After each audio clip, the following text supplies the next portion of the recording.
Superheroes come in all shapes and sizes. They don't always meet in an underground fortress. Sometimes they meet in places that appear to be very ordinary to most people. But inside, there are heroes in training. Some are smart, strong, or brave. Maybe they can build cities or heal people when they get hurt. But even superheroes need some help sometimes. With your support, we can change the world. Together, we are a force that can't be defeated. Support the club. Save the world. Support your local superheroes and donate now to the Boys and Girls Club of Noblesville at bgcni.org.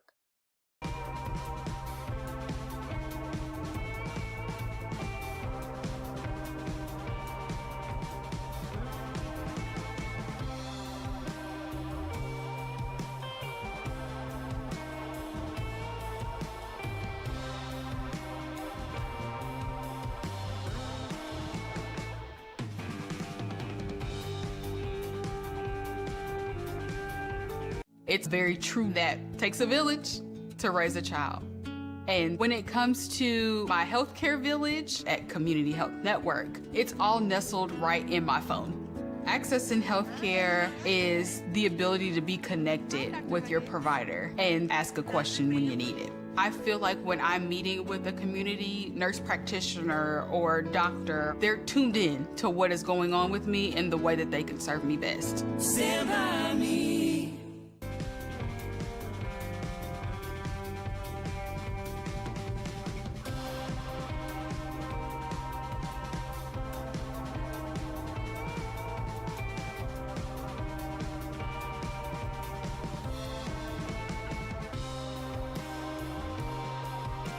Blades Audio Video Security is Indiana's premier K-12 audio, video, and security provider.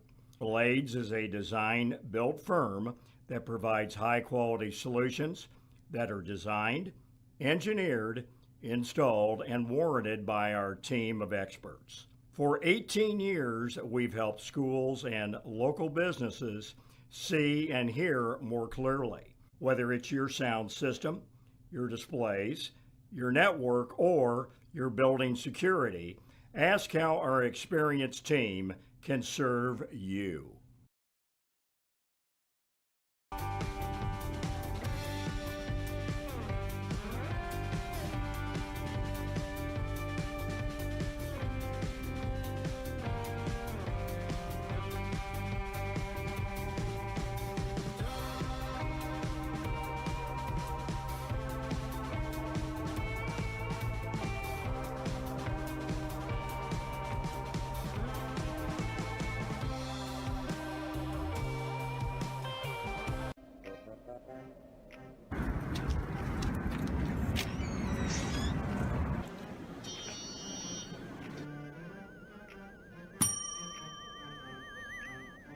Can I help you?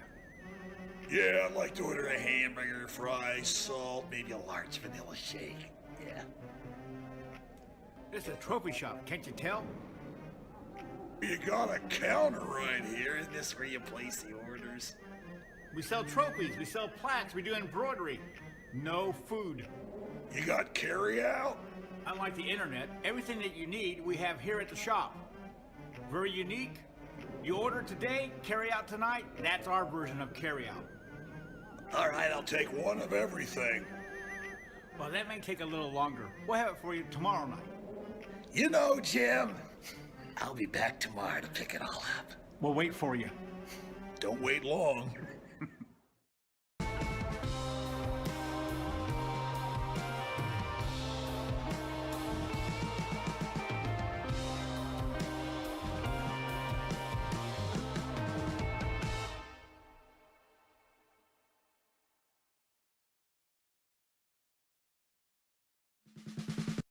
This is where champions play. This is where youth champions play.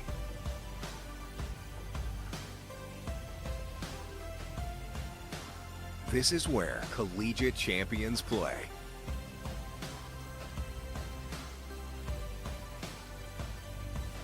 This is where Olympic and pro champions play.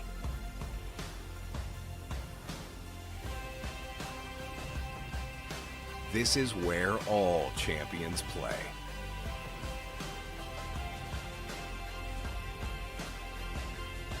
In Hamilton County, Indiana.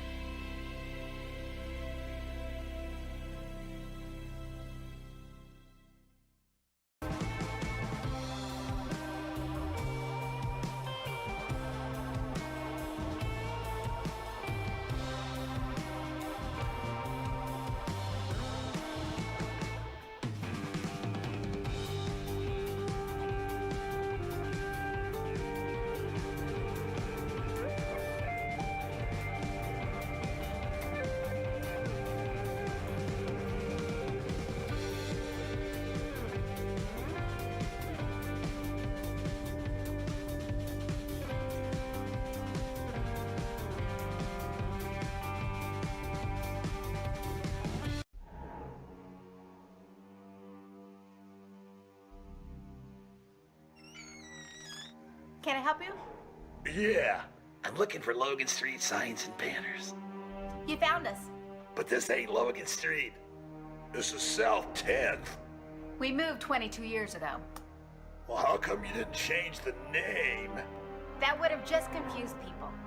Well, actually, South 10th is Allisonville, if you're from Fishers. Well, before that it was 37A, and before that it was State Road 37. So you're telling me that Logan Street signs and banners isn't on Logan Street anymore. It's actually on South 10th.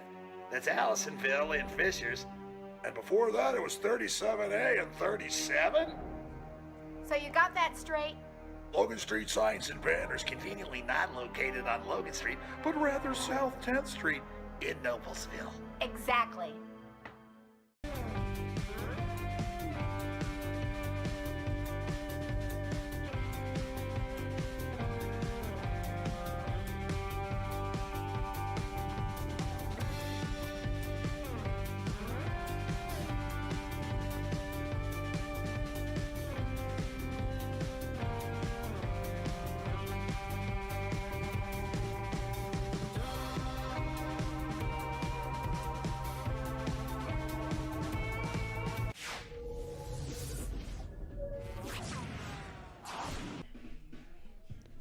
Good evening, everybody. Welcome to Miller Park, the home of Noblesville softball. Hamilton County Television proudly presents Miller Softball, brought to you by Logan Street Signs and Banners in Noblesville. I'm Brad Silbert along with Perry Williams. And Perry, we're just a little bit late getting underway here. You can't imagine why Franklin Central, coming down from the southwest part of Marion County, might be a little bit late, but of course. Yeah, I'm sure that they had problems around 465, and then you get over there at 69 intersection, and my gosh, they got roads running everywhere. So. You know, the HCC conference is one of the best in the state. I think it is the best in the state. I'm a little bit biased, but sometimes the travel, when you have to go end to end in there, and Franklin Central is one of those who's really out there in the far corner, the far southwest corner, and when they have to hit the road, How you feel? They got a long ways to go. But we're going to have softball coming up here in just a few minutes. It's the Noblesville Millers coming in here tonight at 6-0, taking on the Franklin Central Flashes. Flashes come in here tonight 6-5 on the season. Perry, let's take a look at both of these teams here. What do you got to say about them? Well, I mean, you know, the Millers are undefeated at 6-0, and of course, you know, earlier in the season they had that one game. I believe it was Greenfield Central before the holidays. They were postponed, so that game was they played 6 games, but they're 6-0. And you know, you and I did last week's game on Tuesday, which they looked fabulous against Fisher, a good Fishers team. I mean, that, you know, and that ended up, what, 15-2? Yeah, 15-1, and then they went over to Carmel the next night and outscored them 16-2. Yeah. So, and they put a ton of runs on earlier this week here at Noblesville. They beat Lawrence North 11-1, and then went up to Harrison, which is probably really one of the premier softball programs in the state of Indiana, and beat them 5-0. So they really haven't had a close game. Well, they did have one close game against Western Boone here on the 3rd, but other than that, they've pretty well controlled everything. Yeah, absolutely. Brad, let's talk a little bit while everybody's getting warmed up a little bit. Let's talk a little bit about what we got coming up, because we got 5 more girls softball games that we're doing here, not including tonight. So a total of 6 on Wednesday, 4:30, which is next week. Man, this year's going fast already. You know what, Brad? It certainly is. It's they host Cathedral here. Now that's a 5:30 start time. Playing Cathedral next week on Wednesday. Well, Cathedral shouldn't have as much trouble getting here as. Yeah, that's true. Yeah, that's true. They're not coming quite as far. Then on May the 6th, Hoosier Crossroads Conference battle. No, I'm sorry. May the 1st, Hoosier Crossroads Conference battle, and that's the Westfield Shamrocks. And then on the 6th, May, we do Hamilton Southeastern here. That's a 6 o'clock start. Then on Monday, May the 12th, we do the Yorktown game, and that's a 5:30 game. And then the next night on Tuesday, February 13th, we've got Brownsburg in a Hoosier Crossroads Conference game. So we got a pretty good schedule here. Yeah, we certainly do, and got some excellent teams coming in here to play. Once again, we were talking off the air about the Softball Coaches Association rankings, and they've got Zionsville at number 2, Hamilton Southeastern at 4, Brownsburg at 9, Noblesville at 10, and Fishers at 11. So you've got 5 teams there. 5 of the 8 teams in the HCC are ranked in the top 15 according to the softball coaches poll. So it's definitely a very competitive group here, and Miller's undefeated now, and after they play their last regular season game at Zionsville, they'll go on to the sectional, which this year will be over at Fishers High School, over on 131st Street and Promise Road in Fishers. So that's where the sectional will be. Umpires are having their meeting out here, and we're just about ready to go here. And as soon as we get a chance here, we're going to turn things over to the public address announcer, Rich Harden. But in the meantime, I'd like to thank Logan Street Signs and Banners being our title sponsor for softball and for baseball this spring. It's great to have them with us, and it's great to have you with us also. Absolutely. Brad,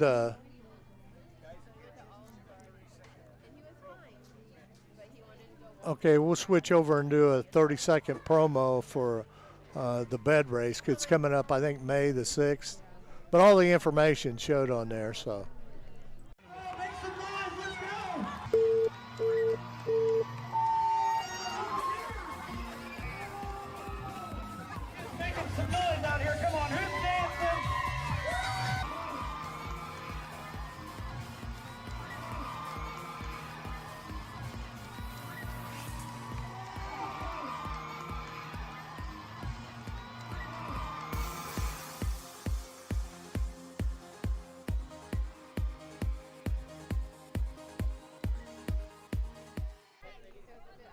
We're back here at Noblesville High School for Noblesville softball action against Franklin Central, which is a Hoosier Crossroads Conference game. Perry, we're going to turn things over to public address announcer Rich Harden with the openings festivities. Good evening, ladies and gentlemen of Noblesville High School. Welcome you to Miller Park for tonight's Hoosier Crossroads Conference Varsity Softball Contest, featuring the visiting team on the school board, the Flashes of Franklin Central High School, and your home team, Noblesville Miller. Now let's meet tonight's starting lineup. First for the visiting Franklin Central High School Flashes. Leading off in center field, number 8, Sarah Miller. Batting second, playing second, number 17, Adelaide Hubbard. Batting third and pitching, number 4, Kylie Rennick. Batting fourth, at third base, number 11, Jaden Tinsley. Batting fifth and catching, number 32, Adeline Foster. Batting sixth, at shortstop, number 10, Audrina Yorn. Batting seventh, at first base, number 19, Sophia Schenkel. Batting eighth, the designated player, number 5, Ava Fowler. Batting ninth in left field, number 26, Kaylee Grayson. And the flex player in right field, number 1, August Coons. Head coach for the Flashes is Erica Glazner. And now, starting lineup for your Noblesville Millers. Leading off in left field, number 2, Nevaeh Nash. Batting second in center field, number 1, Delaney Rundle. Batting third at shortstop, number 22, Brookie Grayson.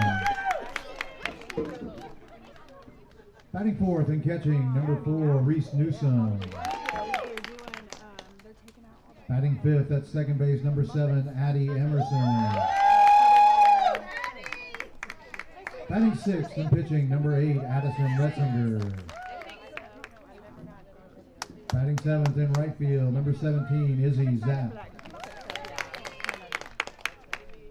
Batting eighth at third base, number 10, Haley Shatko. Batting ninth, the designated player, number 31, Macy Duvall. And the flex player at first base, number 25, Bella Hughes. Head coach for the Millers in his 10th season is Deke Bullard. At this time, ladies and gentlemen, if you're able, please rise, kindly remove hats, and direct your attention to the stars and stripes of our great country, the United States of America, and join in the playing of our national anthem. That's a new version. That's not it.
Well, what has turned out to be a beautiful day here in central Indiana. What a great night for a softball game. Perry, I don't think you've seen this kind of weather since you and Jim made that trip for baseball down to Tennessee. Yeah, we were lucky. We were in the part of Tennessee that didn't have all that rain like we had up here. Well, so we were with 85, 86. Yeah, well, we're not quite that high today. No, but it's still a beautiful day here. It is 71 degrees here at game time in Noblesville. Got a light wind coming out of the south at 7, gusting to maybe about 10 to 11 miles per hour. Here's the one that's the real clincher. Humidity today is down to 40%. So kind of good dry conditions. Maybe we'll see some long ball tonight, Perry. Yeah, absolutely. Addison Retzinger is taking the mound for the Millers. She has a 1.12 ERA. This is the fourth game she has appeared in. She's given up 15 hits, 4 runs. All 4 of those have been earned. She's walked 16 batters and struck out 44. She's only given up 1 home run so far this season. So she has been the go-to person as far as pitching for the Millers so far this season. Absolutely, and she looked outstanding when we had her here last Tuesday. Yes, she did. She kind of just really handcuffed the Fishers Tigers. Sarah Miller will step in. She's the center fielder. She's batting .459. She's 37 at bats and 17 hits.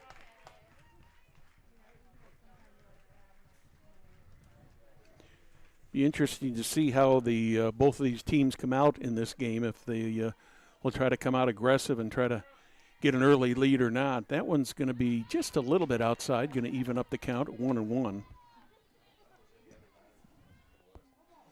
Miller is a junior. Outfielder's playing plenty deep. There's a foul ball to the left side. She's down on the count at 1-2.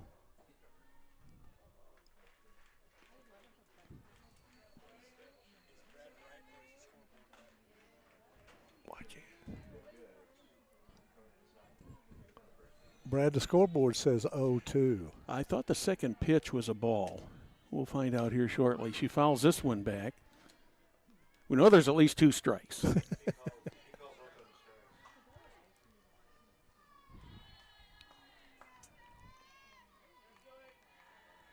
Umpire has not given us a sign, so we'll take the word of the scoreboard. That one's a little low and outside. You know, Brad, you might talk a little bit about that sun and shade. You know, it's boy, it is. It's going to be fierce, especially on the right side of the field tonight. Yeah. Another foul ball. This one's going to go out of play. Into the bleachers there along the left field side.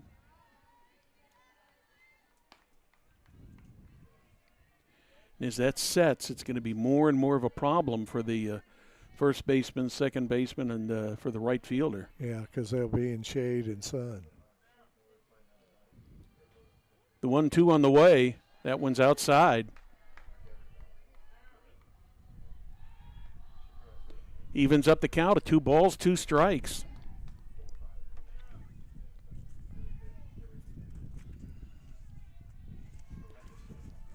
Miller with 17 hits on the season, scored 11 runs. That's going to probably go out of play, but she made a catch. Nice move there by Nevaeh Nash to make the catch. Good catch. She by made Nash. it in foul territory. Nash is a senior, Brad. Newsom behind the plate for the Millers. Next up for the Flashes, number 17, Adelaide. Adelaide Hubbard, the second baseman, will step up. Gets called on a strike. She checked her swing, but it was called a strike over the outside corner.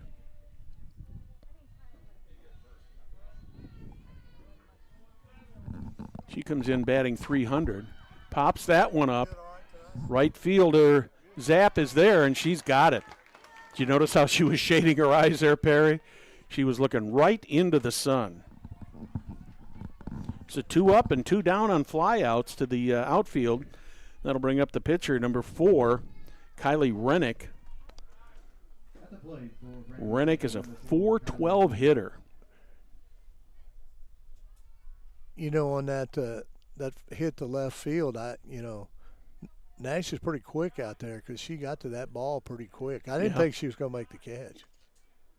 She had a lot of ground to cover, but she managed to cover it. Yeah. Ball 1 on Kylie Rennick.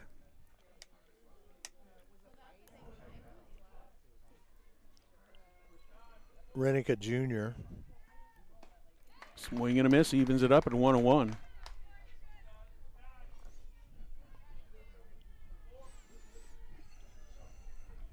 You know, every game's exciting, but, you know, when it comes to playing a conference game, I think that adds a little bit more to it. Oh, absolutely. There's a pop-up. Shortstop Grayson is going out for it, and she makes the play. Nice catch by Brooklyn Grayson. So the Flashes go 3 up, 3 down here in the top of the first. In the middle of the first, there is no score, 0-0. We'll be back after this.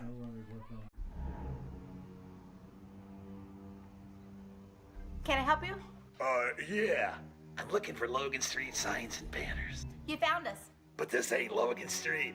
We moved 22 years ago. You're telling me that Logan Street signs and banners isn't on Logan Street anymore? Exactly.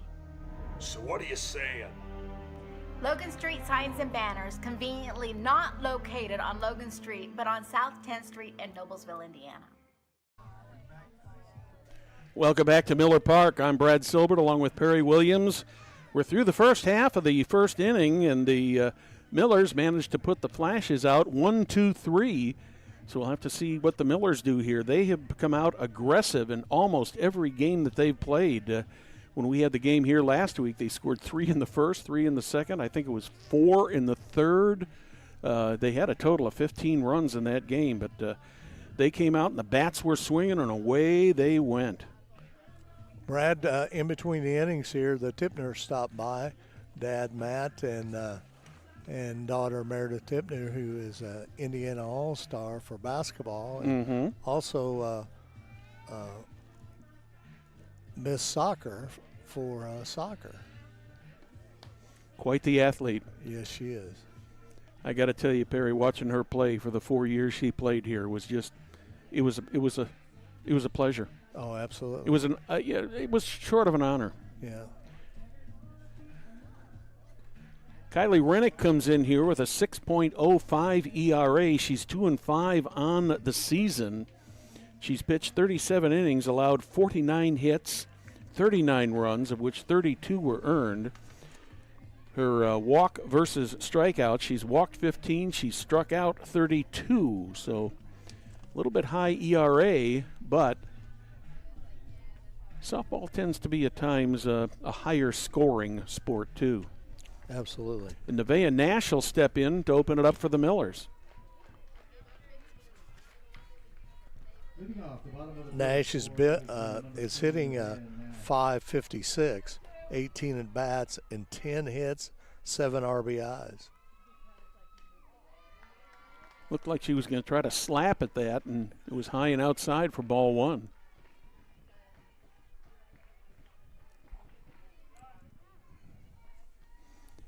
Deke Bullard would like nothing better than to put a substantial lead on the board here in the first inning. Makes life a little bit easier. Yeah. That one was at the knees, just over the outside corner of the plate. Ties the count up at 1-1.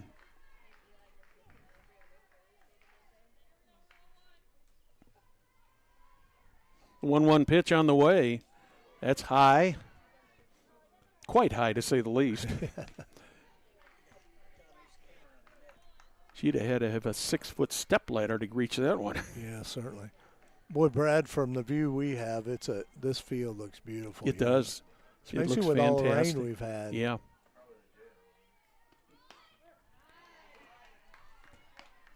Tried to bunt or slap at that one and got called for strike 2. 2-2 is the count. Nevaeh Nash, the first batter for the Millers.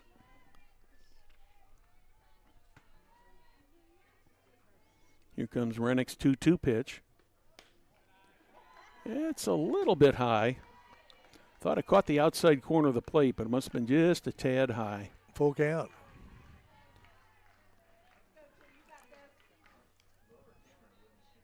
So Nash has worked it to a full count. She's already walked twice this season. Fouls that one off.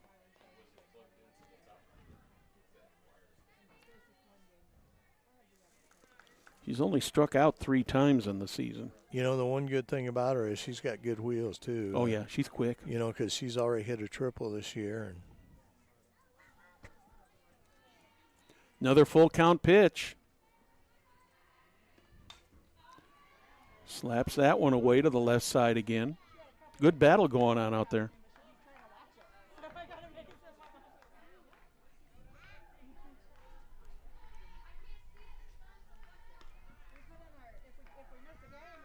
Nash steps back in.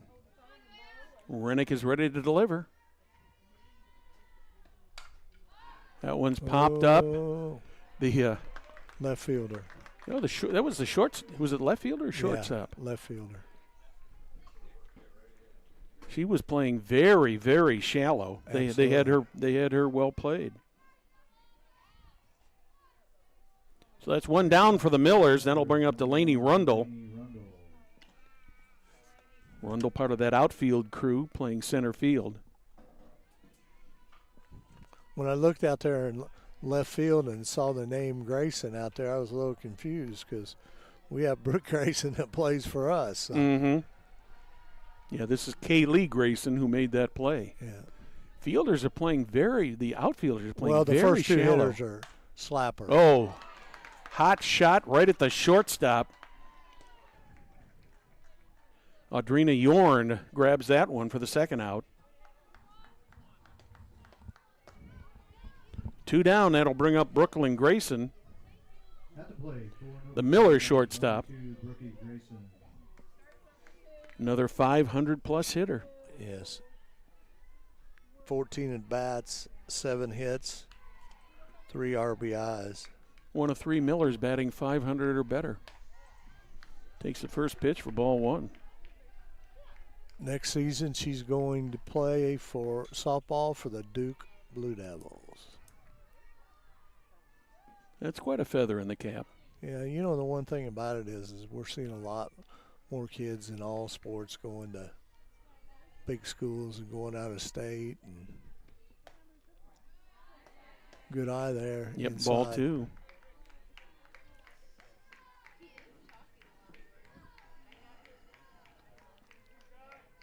Berkey was one of those girls that played on the Millers basketball team this year that won 19 games. Mm-hmm.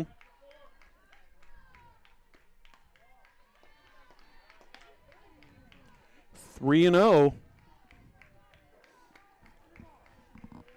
See if Rennick will try to come right at her here or try to waste one and try to get her to swing at it, or got to believe a batter like Brooklyn Grayson has probably got a green light if she wants to. That one was about belt high over the outside corner to make it 3-1.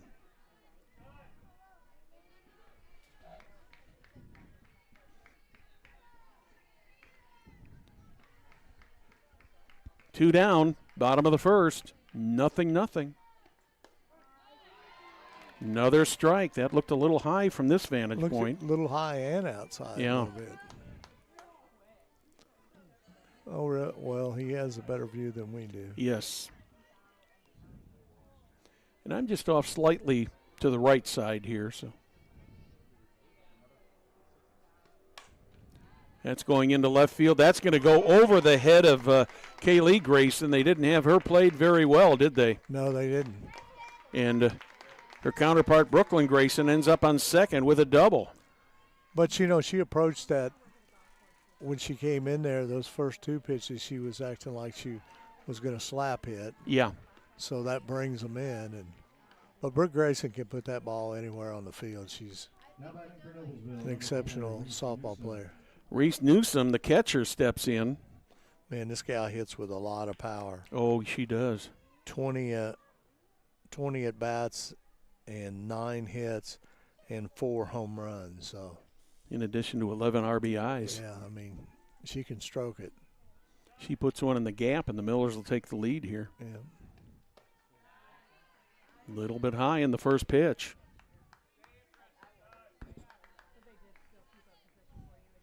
Newsom, just a sophomore. That catcher position is so critical. Oh, my gosh, yes. Especially in the game of softball.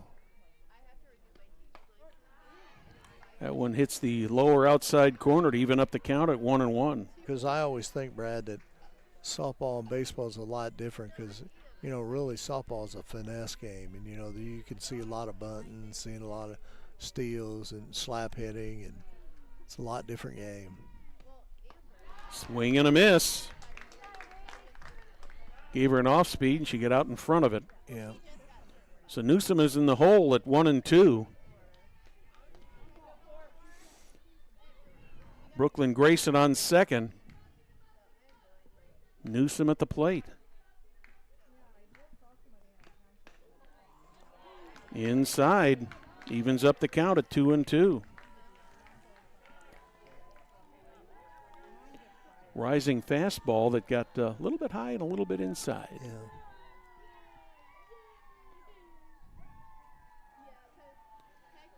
The 2-2 pitch. It was well outside. She's worked it from an 0-2 to a 3-2. Just being patient at that plate and picking out that.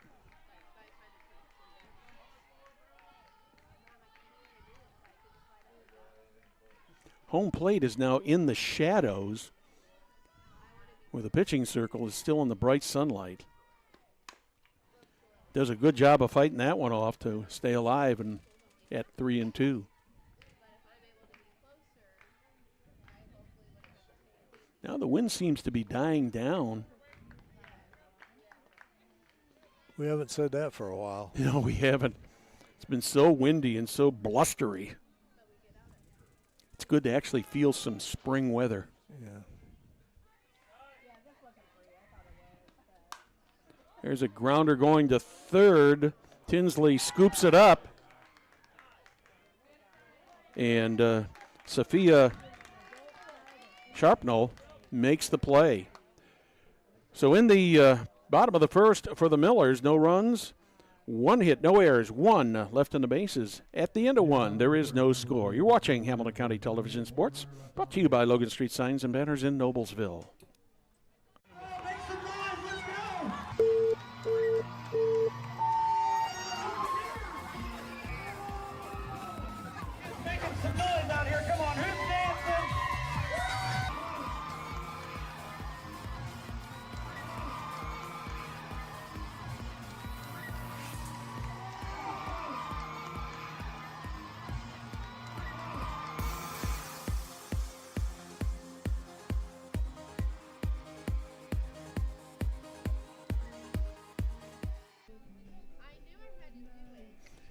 Well, if you enjoy softball, try a bed race.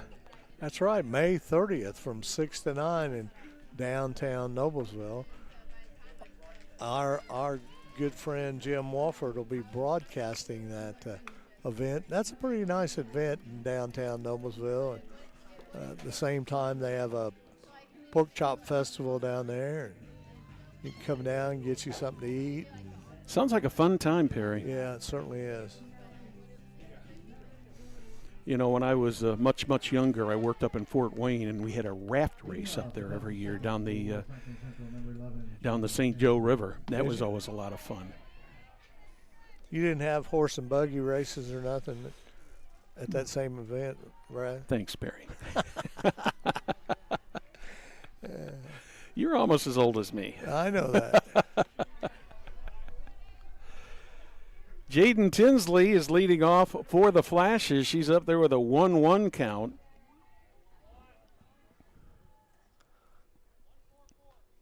Tinsley's a .375 hitter. Miller's stranded one in the bottom of the first.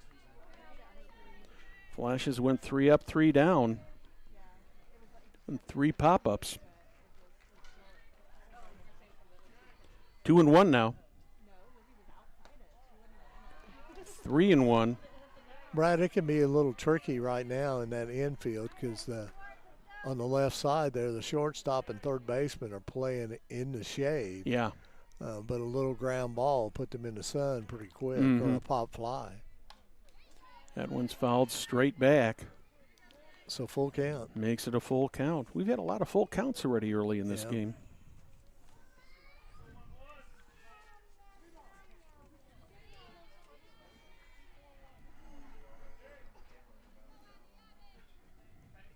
Full count pitch on the way. That one's fouled back to the right side. Got a game going on over on the JV diamond between the Millers and the Flashes. Millers are leading that one 8-1. They're in the second inning also. Another full count pitch from Retzinger. Popped up. Will it be playable or not? I don't think so. It's going to, nope. Just almost hit the first base dugout.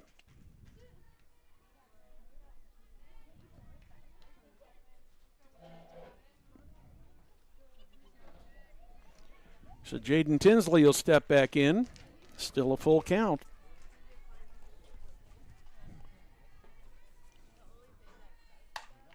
Well, hit to left field. That could be out of here. It is. It hit the light post. Oh, okay.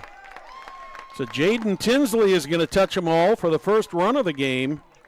Takes a 3-2 pitch and lines it straight out into left center field and hits the light standard. That's her first home run of the season.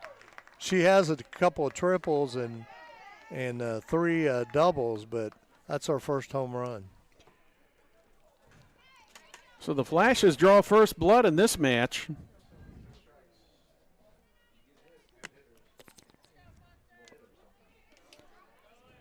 She hit that ball pretty solid, Brad. Yes, she did. She got everything on it.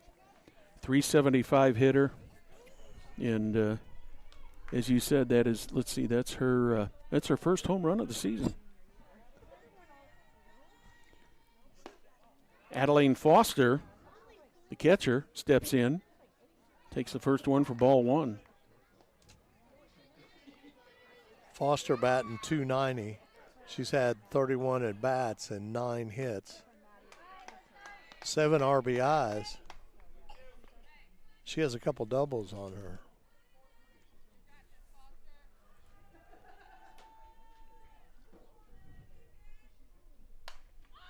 Pop up, that's going to go out of play on the right side. As a team, the Flashes are batting .352, whereas the Millers, team-wise, are batting .388. Two pretty good hitting teams. Mm-hmm.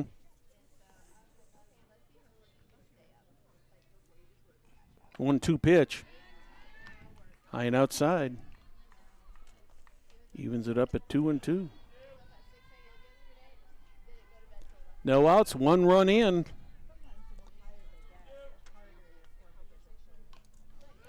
Retzinger sends a rising fastball there that Foster just barely got under.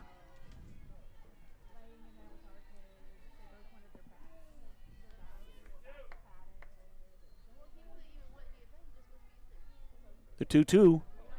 Swing and a miss. Dropped by the catcher. But Foster will be rung up. Newsome down to Hughes there for the first out. Gets the out. Audrina Yorn steps up to the plate. She's the shortstop. Yorn, a .342 hitter. She's been to the plate 42 times already. 38 official at bats. Ball 1 to Yorn.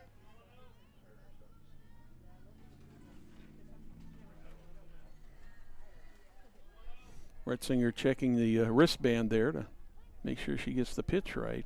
Swing and a miss. Evens it up at 1-1.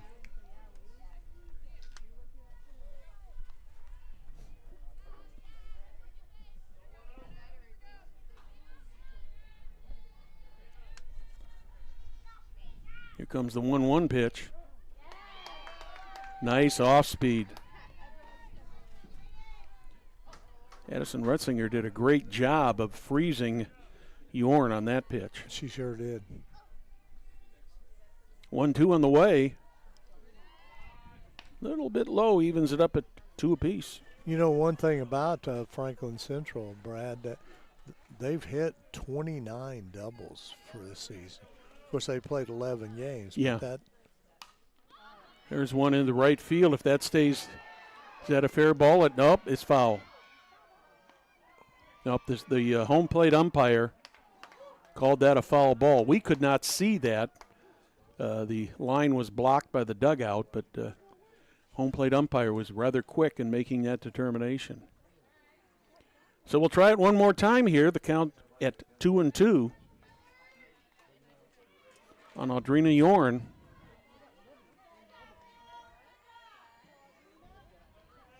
That would have been fair. She'd have had at least 2 bases on that one. Yeah.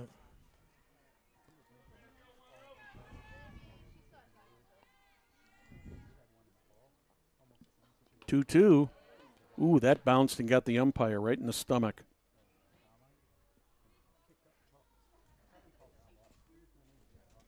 Hopefully it hit the chest protector and not the flesh there.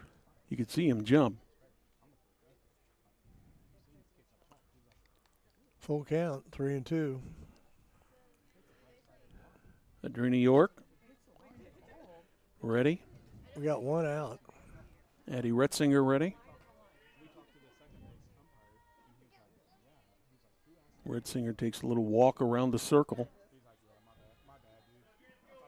That last pitch, just plain and simple, got away from her. There's one that's fouled straight back. Count remains 3-2.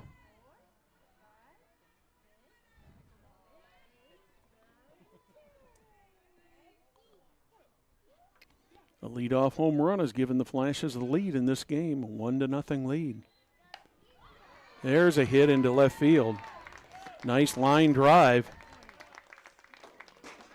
Nash gets the ball in there pretty quickly.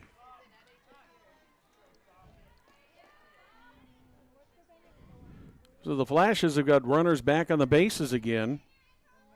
Well, technically, they really never had the runners on the bases because Tinsley got a home run and touched them all. So the base hit by Adrena Yorn puts the runner on first and sends Sophia Schenkel to the plate. She takes the first pitch for strike 1.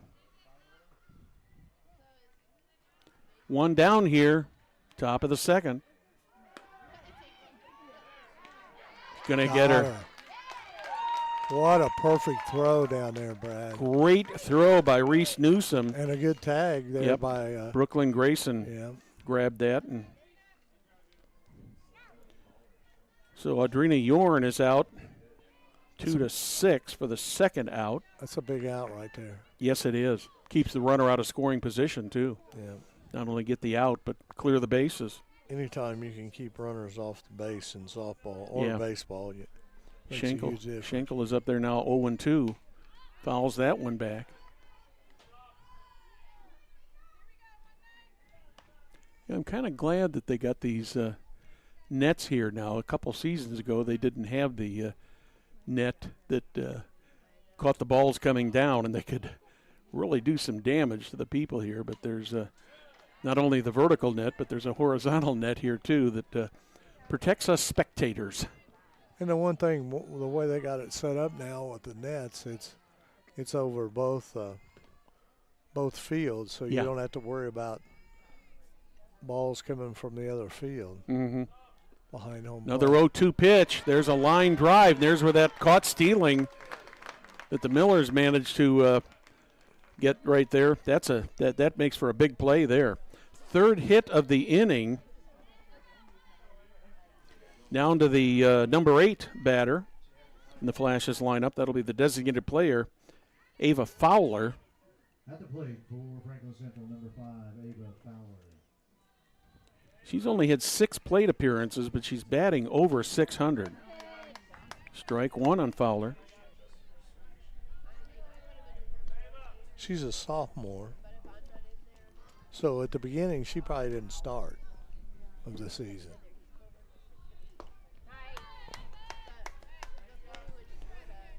She's got 4 hits, 6 at bats. 0-2. 2 down, runner on first. Tried to get her to nibble at that high outside rising fastball, and she wouldn't buy it. That was a good pitch for 0-2 count. Mm-hmm.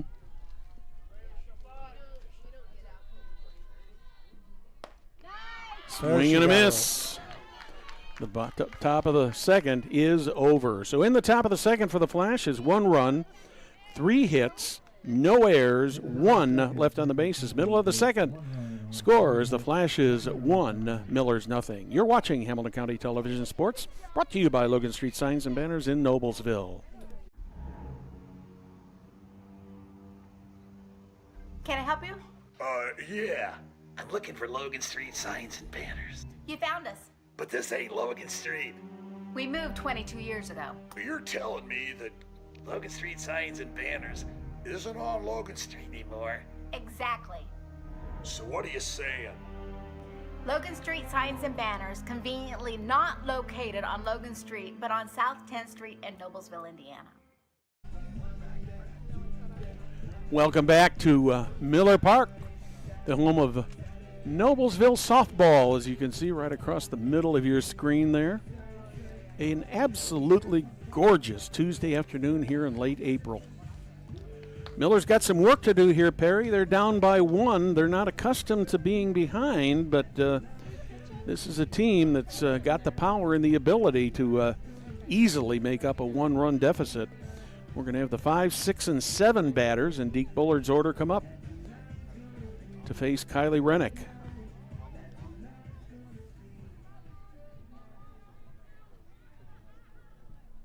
Addie Emerson will be the first batter. Leading off the bottom of the second for Noblesville, number She's a 7, second Addie baseman. Emerson.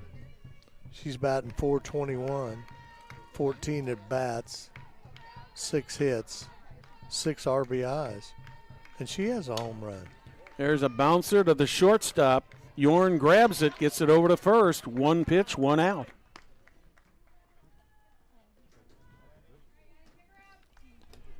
Pitcher Addison Retzinger will step up. Retzinger is a .400 hitter. She's only batted 5 times, but she's got 2 hits and 2 RBIs.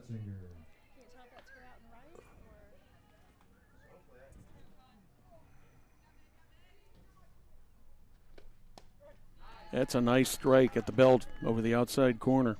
You know, we talked about it at the beginning of the game, but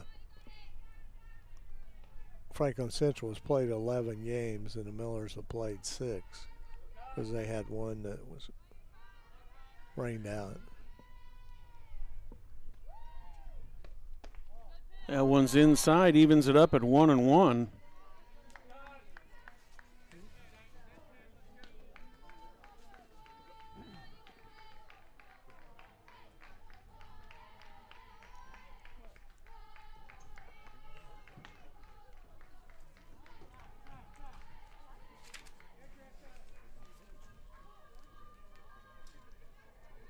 Apparently a ball got loose down by the bullpen.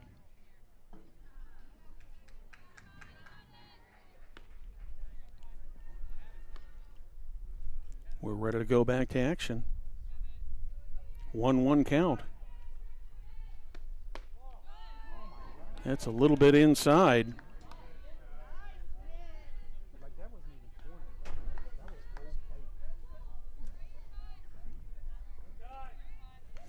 Miller fans like that call.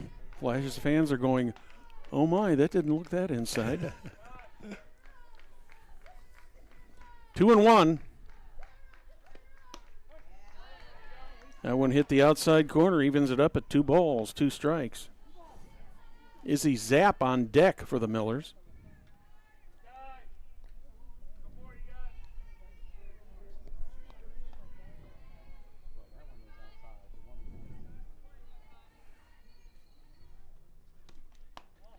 That one's a little too far outside, makes it a full count.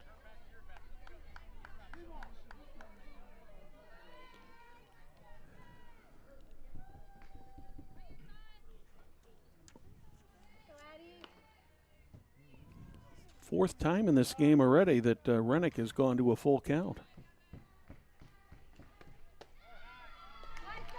Addison Retzinger will take the walk. See if we're going to get a courtesy runner for her. Yeah. We are. Running at first base for the Millers, number 11, Faye Hostetler. Faye Hostetler will be the runner. At the plate for Noblesville, number 17, Izzy Zapp. Yeah, I know. Oh, I watched from here. And then the thing was like... Zapp batting .312, 16 at bats, 5 hits, and 5 RBIs. Nice bunt. Real good. She going to beat it out? She does. Was willing to give up the sacrifice there, but that ball just kind of died in the dirt there, and the catcher really didn't get away from the plate quick enough, because you would have thought that maybe the catcher would have got that, but the third baseman had to come in and get it, and Tinsley just couldn't get the ball over to first in time, so Zapp has an infield Number 10, Haley Shatko. Yeah, Zapp has an infield hit, and Hostetler takes second. Shasko batting .294, 17 at bats, 5 hits, 5 runs.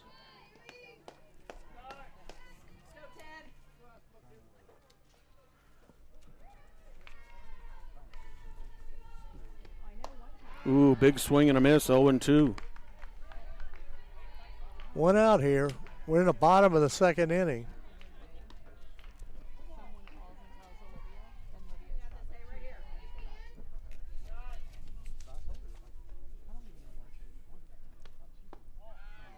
Little bit outside, makes it 1-2.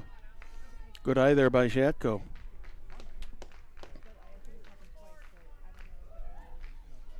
She's a junior.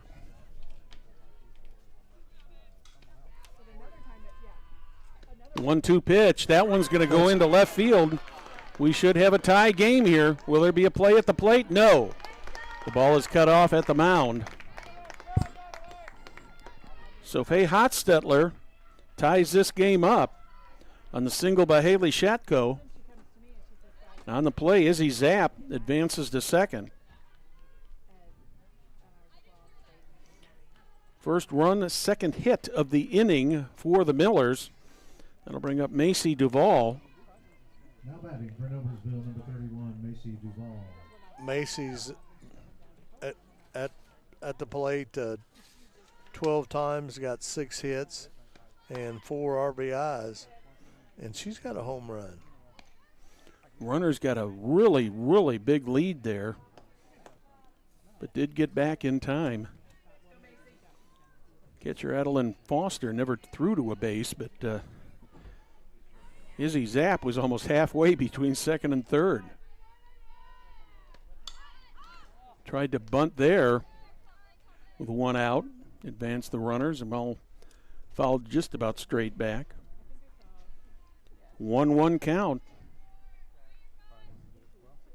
The Millers can keep it alive here. Go back to the top of the order to the Nevaeh Nash on deck. 1-1 pitch. Thought about the bunt, but brought that bat back in plenty of time. Makes it a 2-1 count.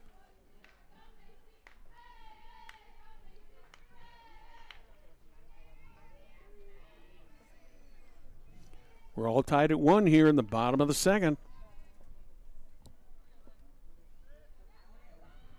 The 2-1 pitch. Outside. A little bit outside.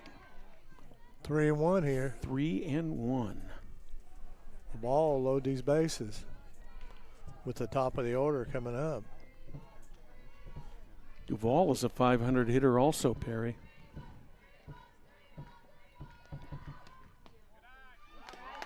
Ball 4. So Macy Duvall gets the walk. Haley Shatko moves to second. Izzy Zapp moves to third. That'll bring the top of the order up for the Millers. The Flashes are having a little conference out there on the mound between the pitcher Rennick and the catcher Foster. Infielders also chatting, and here comes head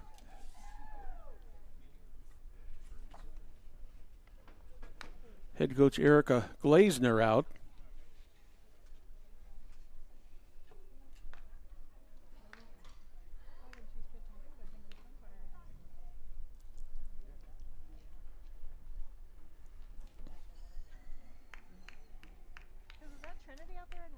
Have they got anybody warming up? I cannot see the bullpen from here. Okay.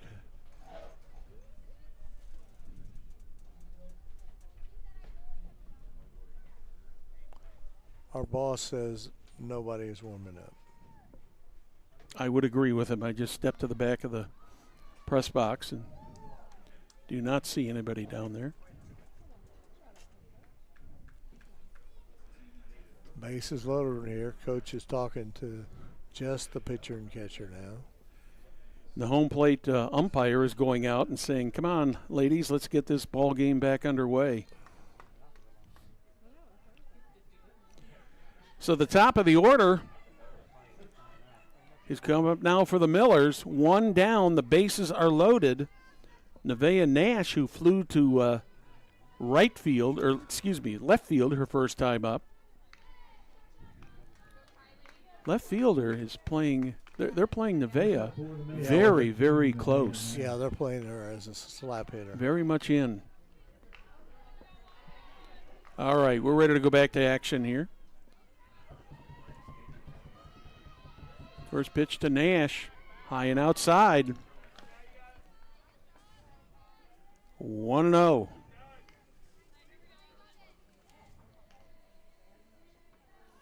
Two hits and 2 walks have produced a run for the Millers.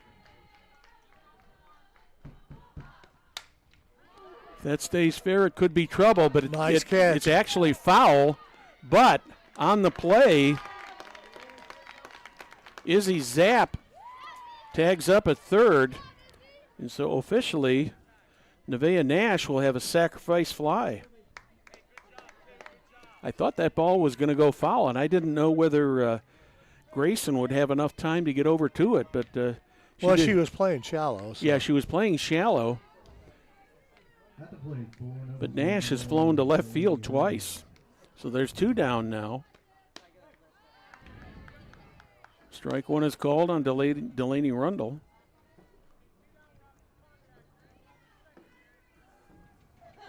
Runnel lined out to the shortstop. Shortstop playing almost on third base. There's one over to the right side. Is that going to get through? No. Yes, it does. Second baseman, Adelaide Hubbard, was able to knock it down, but she could not get up in time to get a throw off. So that saved another run. Yes, Brad. It did. But the bases are loaded once again. That'll bring up Brooklyn Grayson, who had a double her first time up in the first inning. We're backing up her a little bit for Grayson. Just a little, yeah. Strike 1 on Brooklyn. She went to a full count before she drilled that double. Bases are full. That one bounces in, evens it up at 1 apiece. We're in the bottom of the second. Millers have rallied here to take the lead at 2-1. 3 hits so far here. Another bouncer. She's going. And she's out 4-3. So in the bottom of the second for the Millers, there were 2 runs on 3 hits, no errors, 3 runners left on the bases. At the end of 2, Millers 2, the Flashes 1. You're watching Hamilton County Television Sports, brought to you by Logan Street Signs and Banners in Noblesville.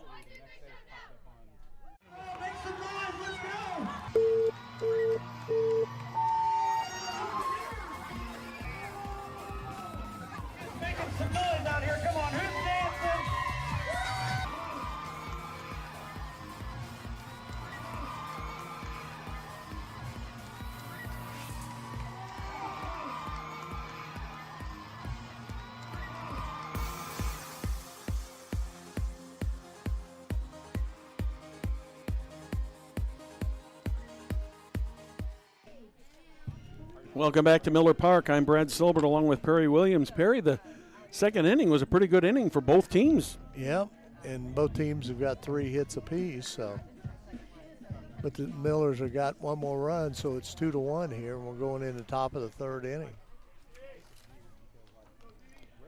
The 9, 1, and 2 batters will come up for Erica Glazner's squad.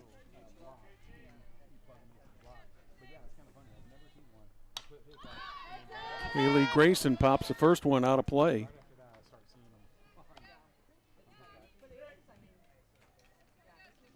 Grayson comes here to the plate with a .367 batting average.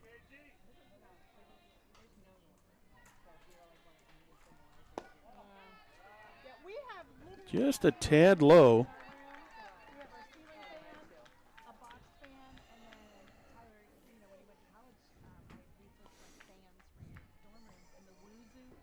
One count. There's a pop-up. That may be playable. Second baseman is over there. Got it. Emerson on the catch. Yeah, Addie Emerson did a nice job of taking control of that play. That was the right call. That was the second baseman's call. Oh, absolutely, because that's a tough ball to catch for a first baseman going back. Yeah, and I don't think the right fielder Zapp was going to get there in time. Yeah. Back to the top of the batting order for the Flashes. So it'll be Sarah Miller stepping in. She flew out to left field her first time up.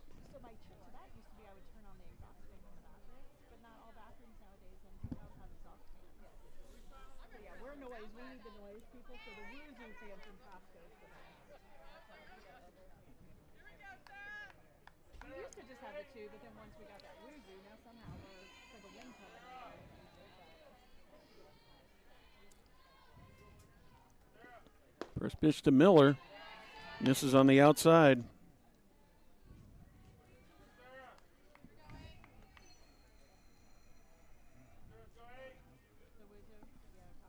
Outfielder's playing pretty deep for Miller. Izzy Zapp has got that sun right in her eyes in right field.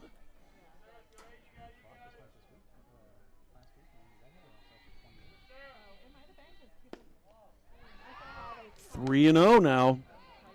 One reason, Brad, that they're backed up on Miller is she's got 4 doubles on the season and 1 triple, and she's batting .459. So that one's going to go out of play to the left, right into the bleachers.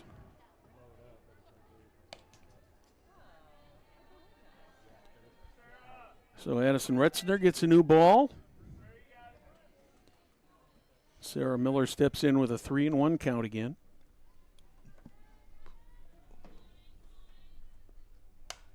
Another foul ball. I think she might have chased ball 4 there. Yeah.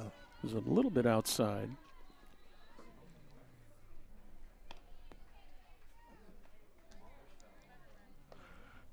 Lots of full counts in this game so far tonight.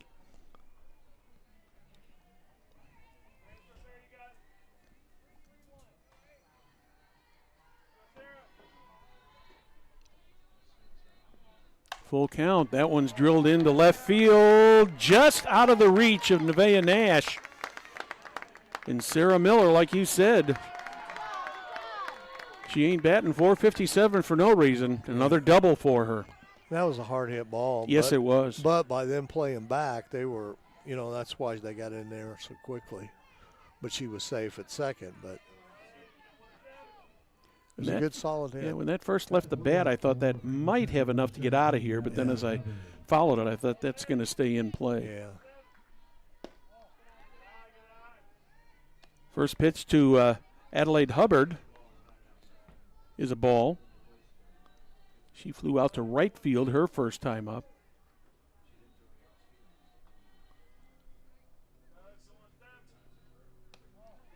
That one gets away from the catcher Newsom. And on the play, Miller moves to third. So we got a runner on third with only 1 out. Think that should be a pass ball or wild pitch, Perry? It was pretty high. I would go with wild pitch.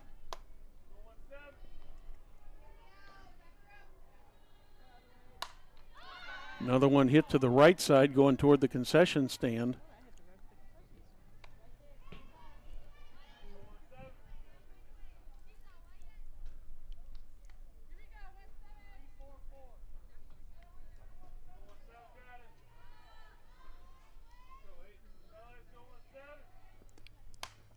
Another one hit foul toward the concession stand. Watch out there over on the far side. It just fell a little bit short of the fence over there on the ball diamond. 2-2 count. Ooh, that one gets away. This is trouble. Is that going to score a run? Yeah. Yes, it does. So we're tied up here. Sarah Miller got about 20 feet down the line and then hesitated and then decided to put the afterburners on and try to score. And she managed to score. That'll make it a full count on Adelaide Hubbard. Swing and a miss. Hubbard goes down swinging. Second out of the inning.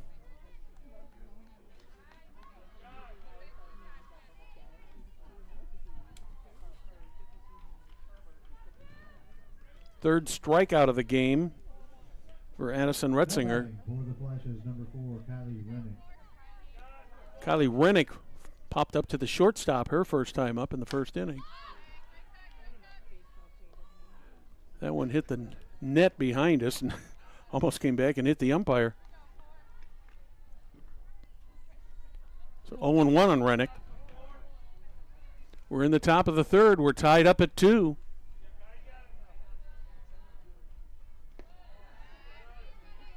Just a tad low, evens it up at a ball and a strike.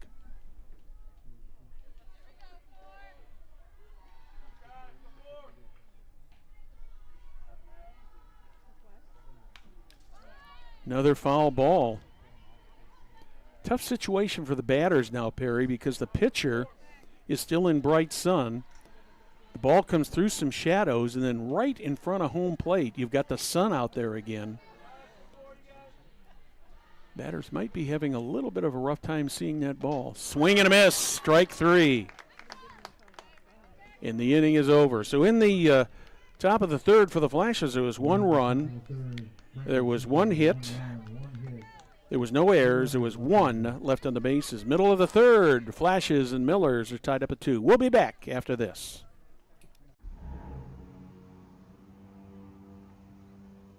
Can I help you? Yeah. I'm looking for Logan Street signs and banners. You found us. But this ain't Logan Street. We moved 22 years ago. You're telling me that Logan Street signs and banners isn't on Logan Street anymore? Exactly. So what are you saying? Logan Street signs and banners conveniently not located on Logan Street, but on South 10th Street in Noblesville, Indiana. Welcome back to Miller Park.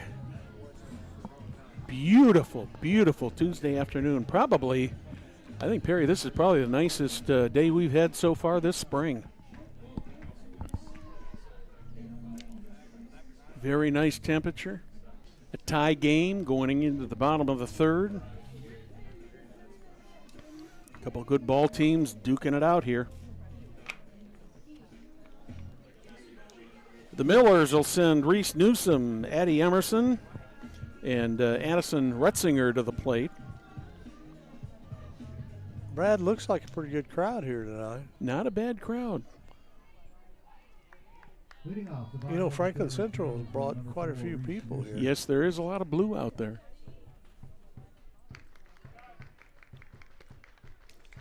That one Foul hits ball. the bat, considered a foul for strike 1 on Newsom.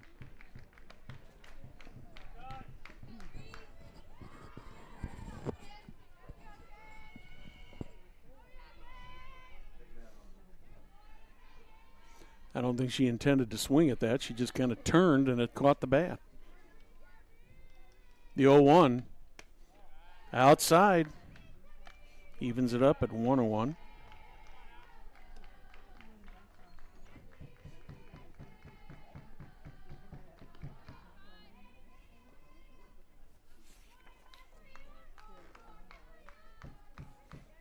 Rennick gets the sign, ready to deliver. Inside, 2-1.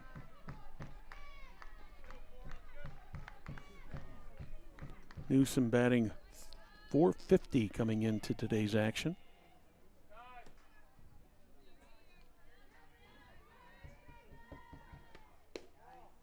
Two 1 is inside, makes it 3-1.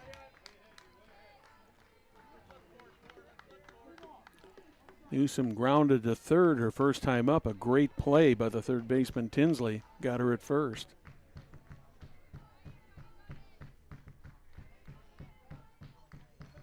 The 3-1 popped up. That's going to be out of play, making another full count.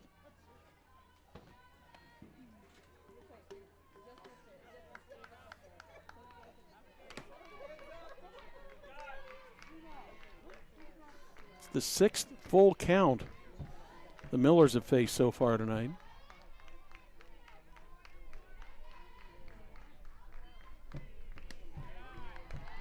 That one, Newsom is very patient on and gets the walk.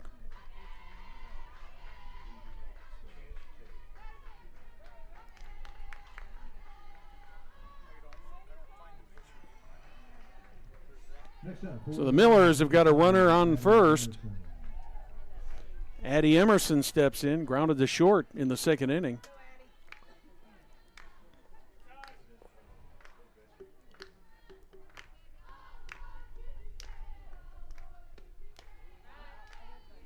A little bit outside. Talking a little bit about conference action here with this game. Franklin Central's 1-1. They got beat by Westfield, but they beat Avon. So. That one's a little inside. 2-0.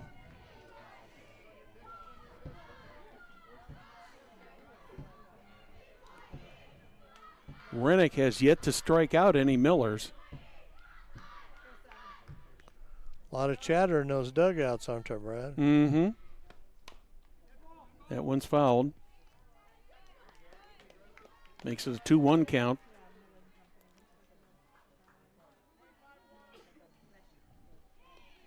Emerson steps out.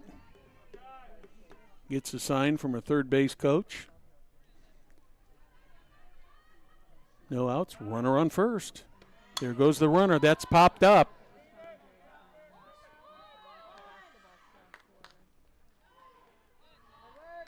Reese Newsom had taken off with the pitch, but she managed to get back in time. Sarah Miller makes the play out there in center field for the first out. That'll bring to the plate the pitcher, Addison Retzinger. In the conference in softball, Noblesville is 2-0. Zionsville 1-0. Brownsburg 1-0. There's a nice strike over the outside corner on Retzinger.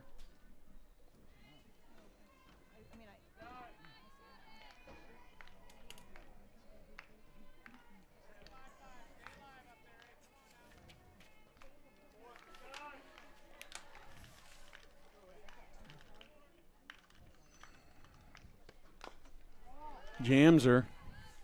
She fouls it off.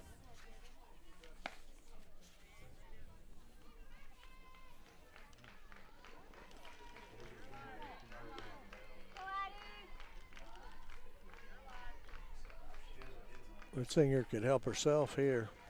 Yeah, she could.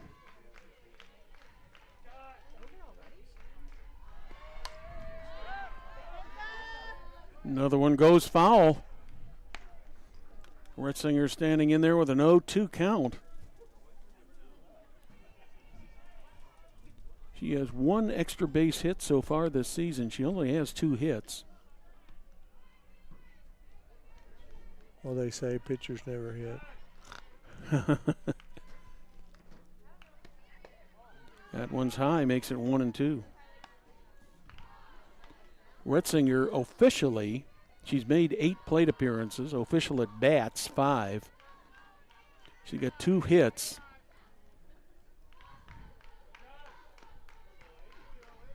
Both of those were, one of those was a double. Swing and a miss, going to steal. I think she's in there. Yes, she is. So Retzinger goes down swinging. First strikeout of the night for Kylie Rennick. And on the play, Reese Newsom steals second.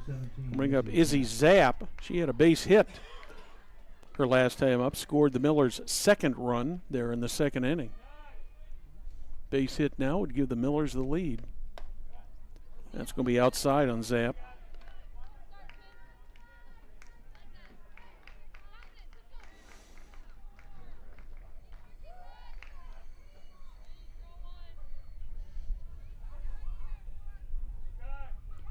Rennick ready with the 1-0 pitch.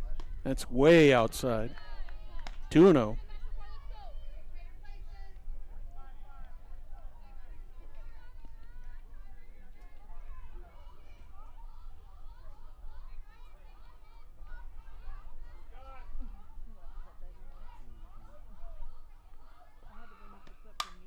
That's into the gap. Nobody's going to get to that. That's going to score a run and give the Millers the lead. And Izzy Zapp is on second with a stand-up double. And that's our second hit. Yes, it is. You know, you coming off the bat, you could tell that was a solid hit. Yeah. Just the sound of it. Yeah. Of course, she hit that gap. Haley Shatko, who had a hit her last time up. Next up for the Millers, number 10, Haley Shatko. Actually, that bottom of the lineup's done a pretty good job. Yes, they have.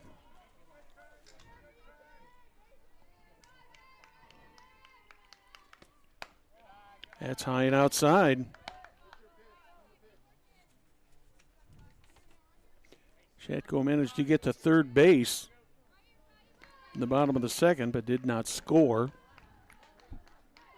Millers left the bases loaded in the second. That one's inside, 2-0. That's Zapp's second double of the season.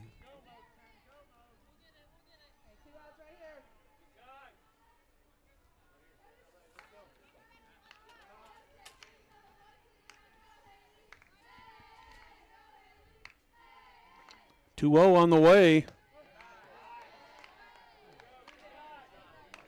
That one just makes the outside corner, makes it 2-1.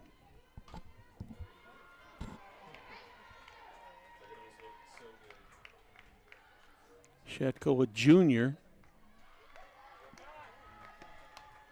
Fouls that one back, evens it all up at 2-2.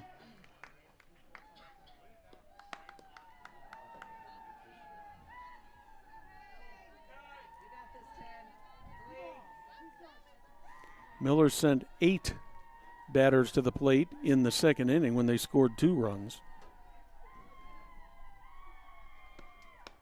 That one's way outside, another full count.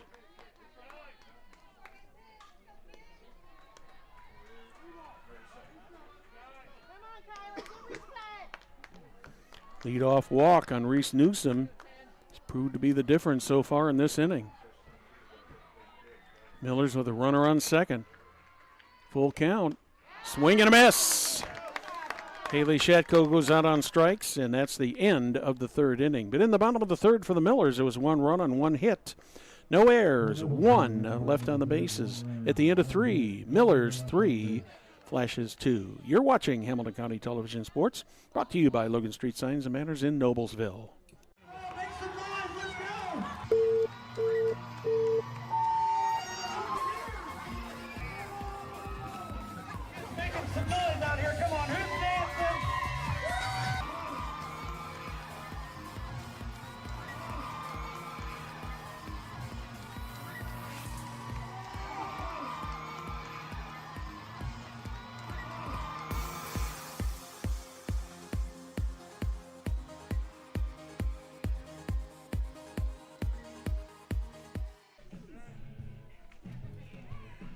We're through 3 here at Miller Park. Millers with a slim 3-2 lead here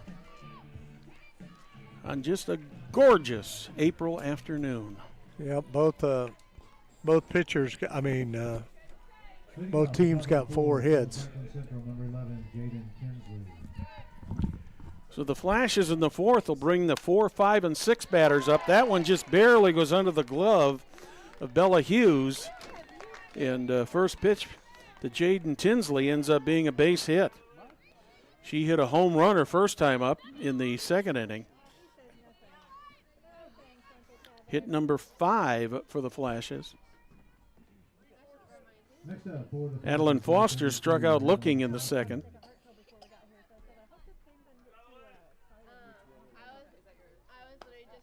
Little high.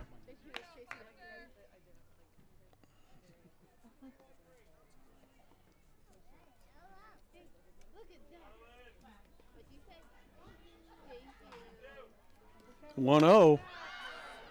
Popped up. Right fielder Zapp gets there and makes the play, so we got one down. One away. Audrina Yorn steps up. She had a base hit. First time was caught stealing in the second inning.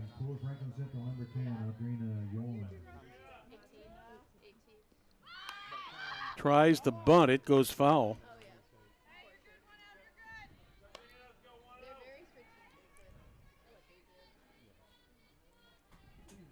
Jaden Tinley over on first with a first pitch single here in the top of the fourth. Another foul back. Yorn just has been getting under both of those pitches, Perry. Yeah. 0-2 here. Retzinger has a very mean rising fastball. Yes, she does. Tried to get her to bite on the high off speed and wouldn't go for it. 1-2.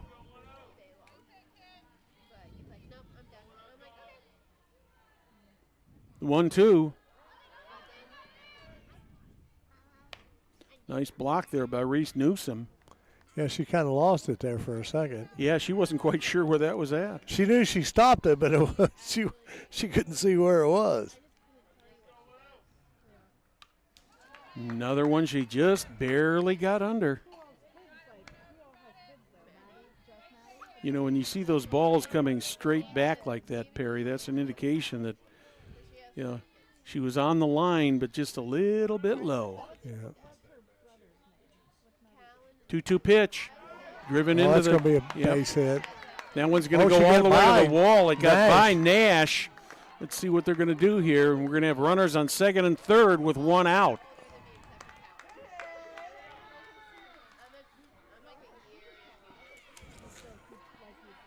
Brad, do you think the shade to sun there had any effect? I don't know. It's hard when to you tell. Really look when you really look at the field, it could have. But I'm not trying to make any excuses for Nash, but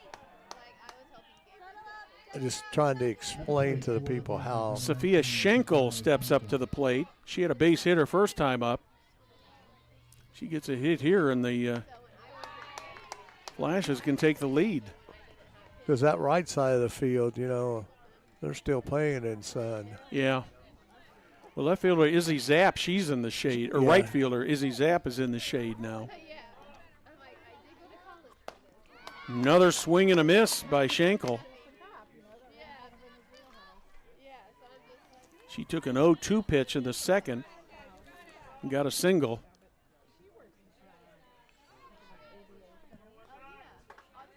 The 0-2. Oh, boy, that was close. Almost have to have nerves of steel to take that one, Perry. Yeah.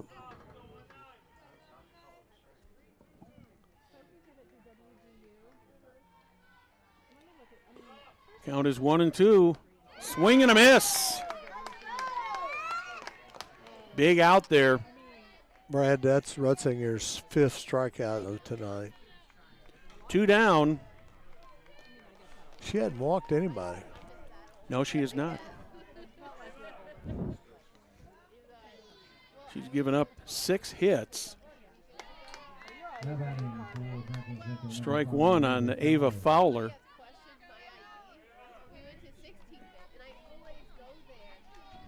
You can just see Retzinger, her body language is saying, I want out of this inning. Yeah. Another swing and a miss. These last 2 batters, she's kind of turned it up. She sure has. She's turned it up at least a notch. Probably 2. I don't think she liked that hit. Yeah.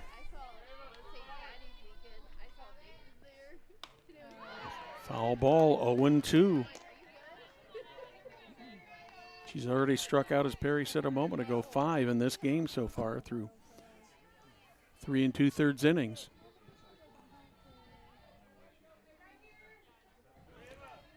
Two down, 2 on, 0-2. Swing and a miss. She did a great job getting out of this hole. She certainly did. So in the top of the fourth for the Flashes, there were no runs, 2 hits, no errors, 2 left on the bases. In the middle of the fourth, Millers 3, Flashes 2. We'll be back after this.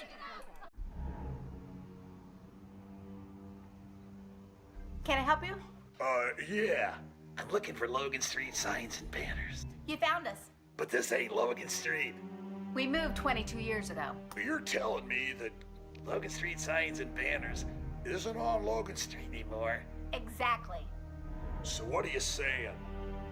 Logan Street signs and banners conveniently not located on Logan Street, but on South 10th Street in Noblesville, Indiana. Well, Perry, if you're a softball fan, you've got to be liking what you're seeing tonight. A good, close game. Miller's up by 1 here, moving into the bottom of the fourth, halfway through this one. And it's been an interesting game so far, to say the least. The other thing, Brad, is there's a lot of people out here in shorts and a sweatshirt on, and people are not bundled up watching a ball game. Yeah. Yep, that's kind of nice. I always have a tendency to overdress in these spring games. Well, we almost got to. I mean, yeah. Duval squared to bunt. There's no going back to the car for us. No.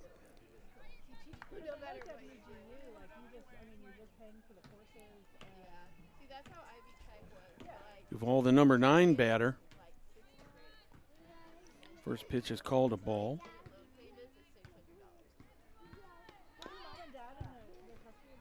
A lot of young ones out here today having a good time at the ballpark. Yeah.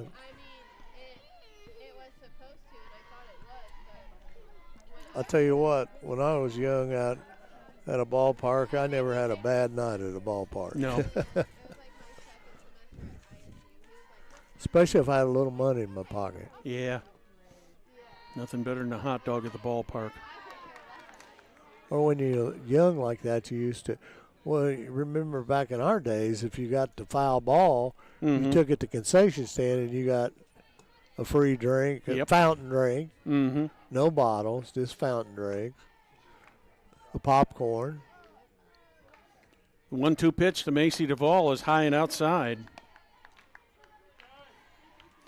Yeah, I remember growing up in Chicago, what a treat it was to go to either a Cubs game or a White Sox game, and spent a lot of time at Wrigley Field growing up. 2-2 pitch.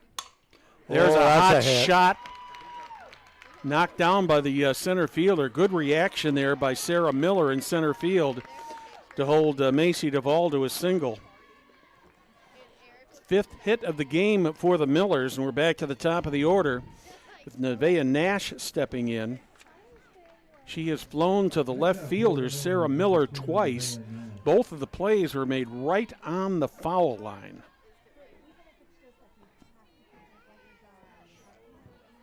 And they're playing her extremely shallow in the outfield. Tries the bunt, it goes foul.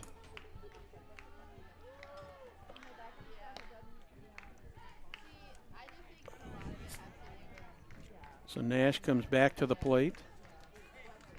Duvall goes back to second base.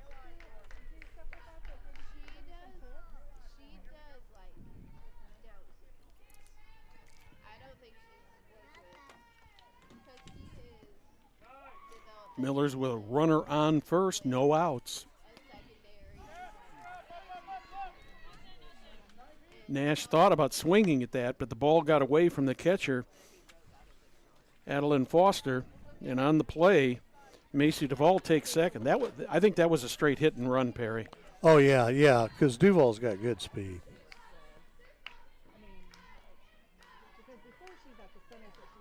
She has 2 stolen bases this year. You know, the Miller stole 9 bases last night against Harrison. Well, if you can steal that many bases against Harrison, that is quite an accomplishment. Yeah.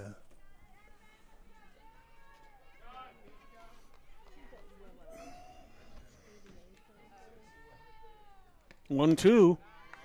High and outside. Evens it up at 2 balls, 2 strikes. Nevaeh Nash trying to get on base here. Advance Macy Duvall at third. She reached in a single. Tries to slap that one, it goes foul. Count remains 2-2. Grayson is definitely guarding that line down there in left field. Yeah. Of course, the last 2 balls have went that way. Yes, so. they have, and both of them are out of play. Yeah. But she's made the catch. She's done a good job defensively against Nash. Tries to slap it again. Foul, but not within the range of Kaylee Grayson.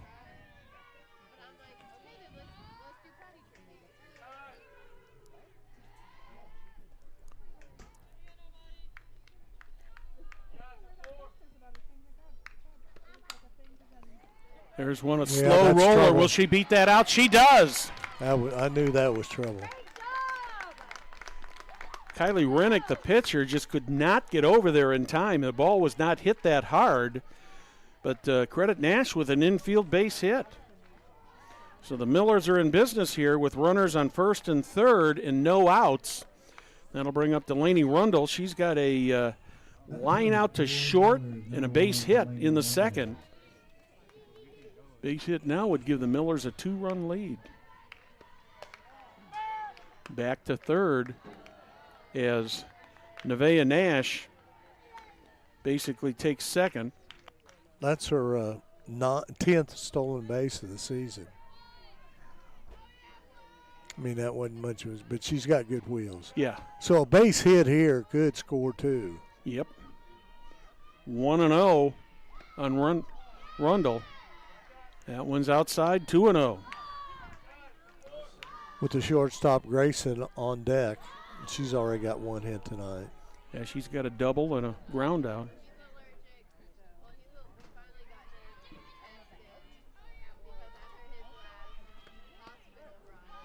That one hit the lower outside corner. Makes it a 2-1 count. That inside corner is, for a slap hitter, is hard to hit.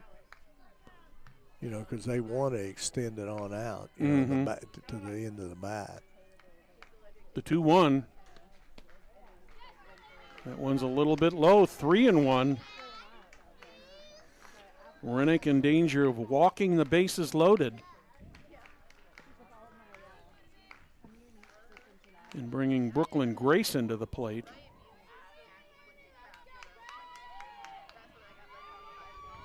Three-1 on the way. I think she might have swung at ball 4 there, Perry. That looked a little bit outside.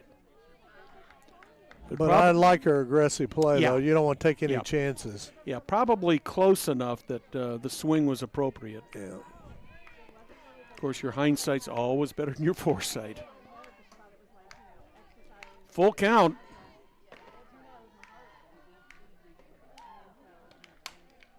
Grounded to third. Everybody stays right where they're at. And actually, that ball was was fielded by the third baseman. I'm not sure if they're going to give a hit or an error on that. What's the consensus here in the press box? E5 is what they're saying. So Rundle reaches on the air, and that loads up the bases. She looked like she was really, really tight on her spacing on her feet. Yeah, she tried to, just lean over and pick it up, and she couldn't do it.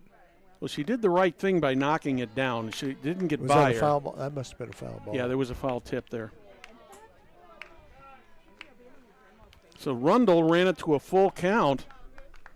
Grayson is up there now 0-1. I would not want Brookie Grayson at the plate with bases loaded. The 0-1 pitch. Swing and a miss, 0-2. Rednick is bearing down a little bit now. She knows she's got to get out of this inning here. There's no outs. Third base coach calling Brooklyn Grayson over to have a little bit of a conference here. Apparently, I'll bet she must have missed a sign somewhere along the line.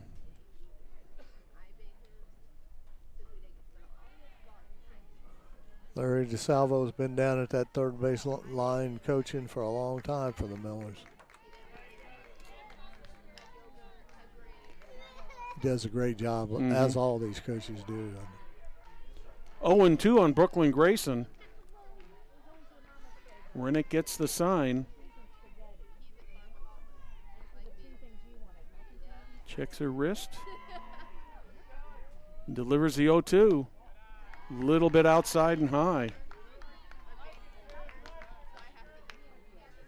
Just about all the field is pretty much shaded now, Brad.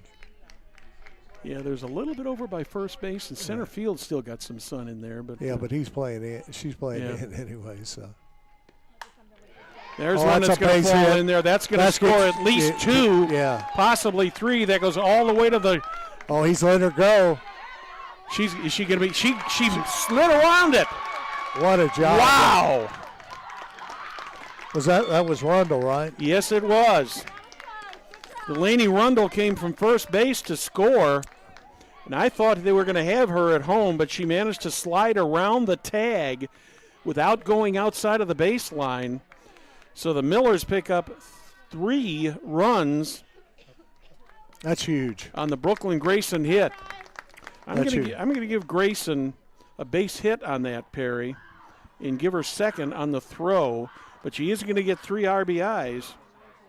You know what, man? Rundle's scoring there. I mean, she's got wheels now. Yeah. She's really got wheels. Her and Nash both at the top of that order, and then you bring Grayson in at third, and then you got Newsom coming up at fourth, man. Yeah. That's a brutal group. We are going to have a pitching change here, so why don't we take a 30-second break here, and we'll be back in 30 seconds.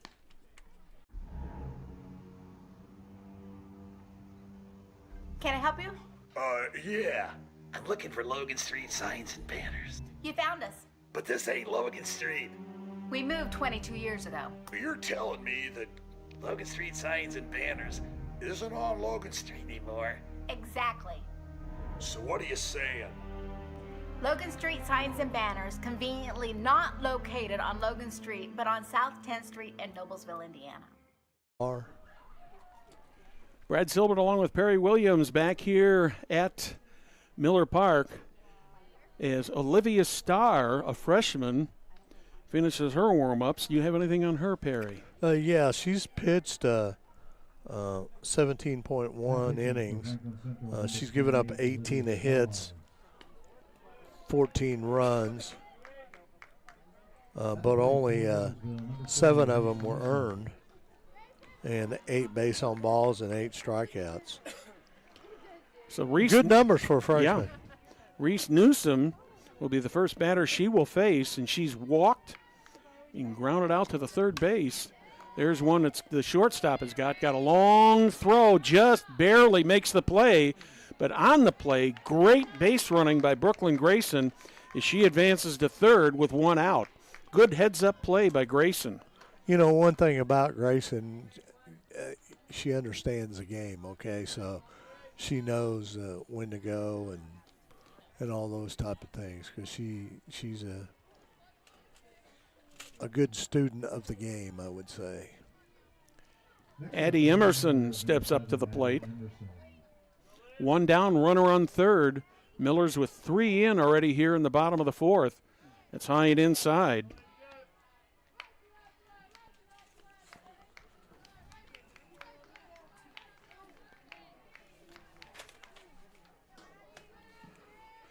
Millers have doubled their score in this inning.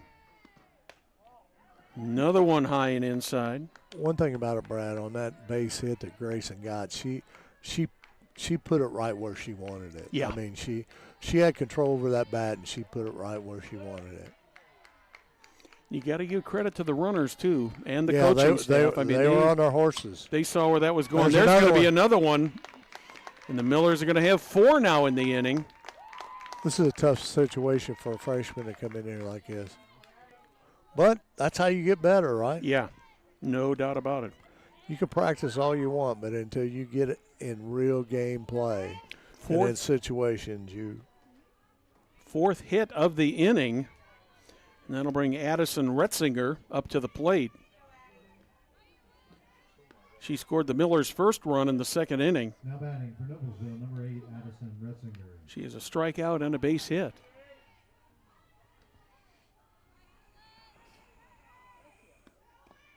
That one bounces in.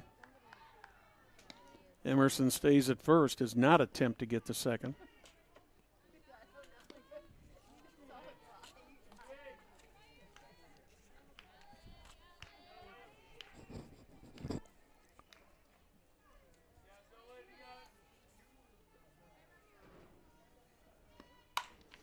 Ground ball to short, could be 2.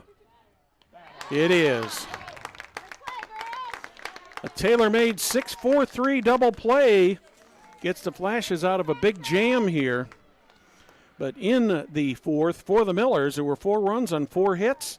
Nobody left on the bases at the end of 4. Now Millers 7, Flashes 2. We'll be right back. One runner left.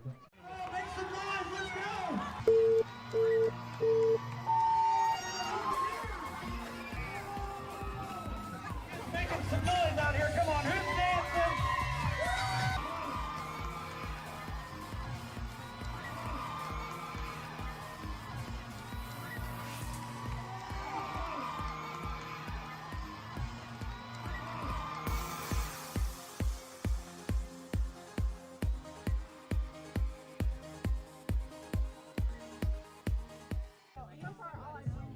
Welcome back to Miller Park. Brad Silbert along with Perry Williams and the rest of the press box crew here.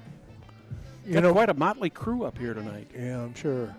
The one thing about it is, Brad, Rutzinger pitched last night the entire game, so it'll be interesting with this 7-2 score what Coach Deke Bullard decides to do here. I mean, she's coming back out here. Yeah. But if she struggles a little bit in this inning, don't be surprised that he may take her out to get her a break. Because they got quite a few games this week.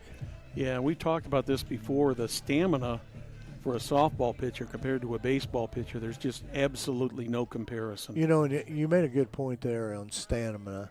And, it does not hurt their arms the way they have to pitch.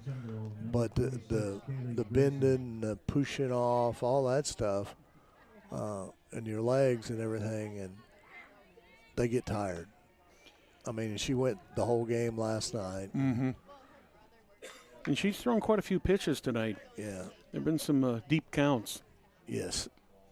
She's thrown 80 pitches. Kaylee Grayson steps up to the plate, takes the first one for ball 1. She flew out to the second baseman in the 3rd inning.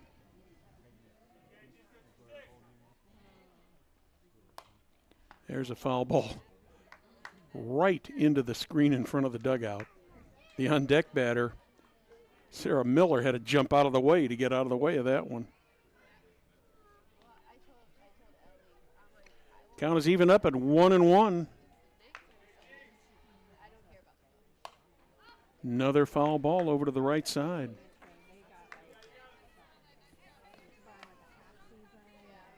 Miller's with a nice 4-run lead here. I wouldn't say a comfortable lead, but a reasonable lead. Right, I believe that's a 5-run lead. You're correct. My math was wrong. Pop up. Shortstop Grayson goes over there. That's because you went to Chicago schools, right? Yeah, what can I say? Hey, we do things different in Chicago, man. Yeah, I think you sure do. It was a great place to grow up. Yeah, I'm sure. A lot of fond memories. Sarah Miller steps to the plate. She had a double her last time up and scored one of the 2 Flashes runs. I know it confused me, Perry. I was looking at the scoreboard when I said that, and the Millers scored 4 runs there in the bottom of the 4th. That's okay, Brad. You don't have. I'm easily confused. 2-0 on Sarah Miller. Because it doesn't have anything to do with our age. No, not at all.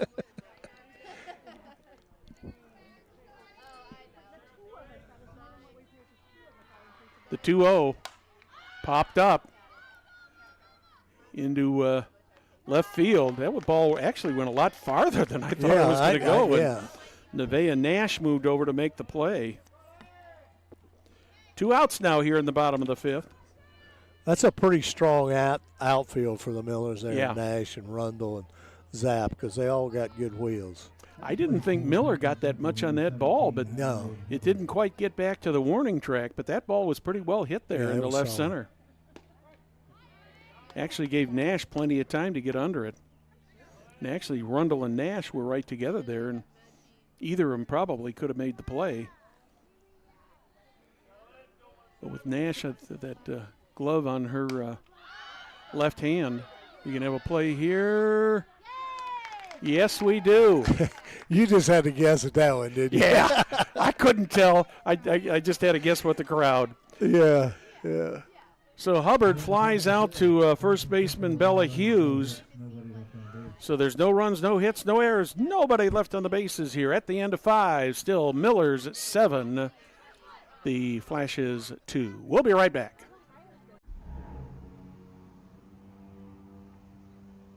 Can I help you? Yeah. I'm looking for Logan Street signs and banners. You found us. But this ain't Logan Street. We moved 22 years ago. You're telling me that Logan Street signs and banners isn't on Logan Street anymore? Exactly. So what are you saying? Logan Street signs and banners conveniently not located on Logan Street, but on South 10th Street in Noblesville, Indiana.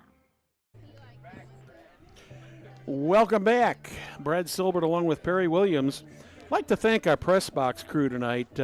Running the scoreboard tonight, we've had Susan Harger, Rich Harden, as usual, the voice of Miller softball, and special guest in the dugout tonight, or I shouldn't say the dugout, the press box, is Rich Torres. He's one of our writers from the area, and of course we share our opinions at times and say, you think that was a hit? You think that was an error?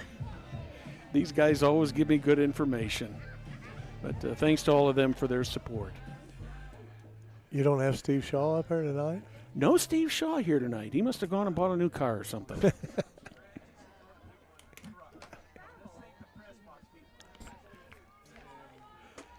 Also like to thank our technical staff. As per usual, August Lacone running cameras tonight. And the man who is in charge of everything. The man, the myth, the legend. Yes, none other than the world-famous Jim Wofford at the controls tonight. First pitch, first strike. These guys do a tremendous job, and as Perry and I have said, she called it a ball. As Perry and I have said numerous times, we couldn't do this without the great technical support that we get from these guys down in the truck. Well hit ball to right field. That could be trouble. It bounces off the fence, and Izzy Zapp goes into second base with a stand-up double. Good way for her to start the bottom of the 5th. She's got 2 doubles already tonight, Perry. Yeah, she's playing well tonight. Next up for the Millers, number 10, Haley Shatko. Haley Shatko steps up.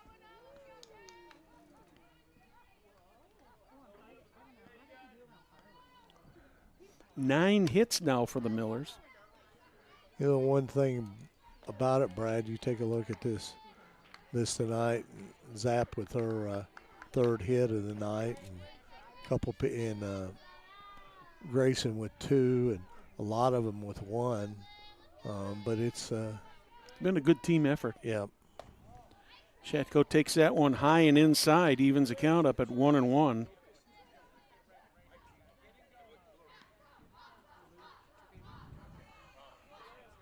Every Miller batter has been on base tonight. And all of them except one have all got hits. Yeah. Reese Newsom, who scored the first run for the Millers in the 3rd inning, she reached on a walk. She's the only Miller batter who does not have a hit so far tonight. What about Rutzinger? Rutzinger is 1 for 3. She had a single in the 2nd. And her courtesy runner for Hatstetler, scored the first run of the game for the Millers.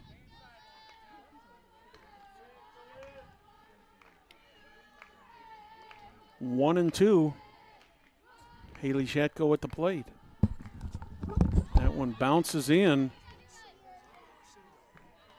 Zapp thought about taking off for third, but the ball actually bounced right down the third base line, and catcher Adeline Foster was pretty quick getting down there to recover it, so Zapp went back to second. Yes, anytime. That one's low. Full count again.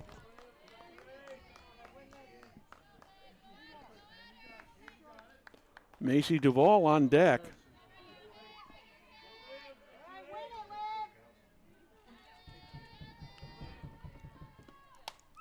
Popped up. Third baseman Tinsley calls for the ball. She makes the play. One down. Field now totally in shade. Totally in shade at 8:07. Just about sunset. Now batting for Noblesville, number 31, Macy Duvall.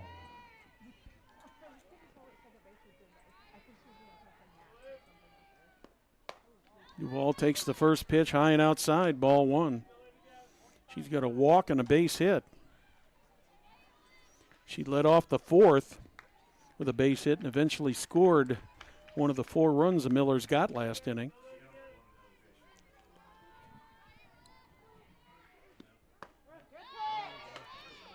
Throw down. Ooh, boy, she just barely got in there. Izzy Zapp almost got caught napping out there, Perry. That was close.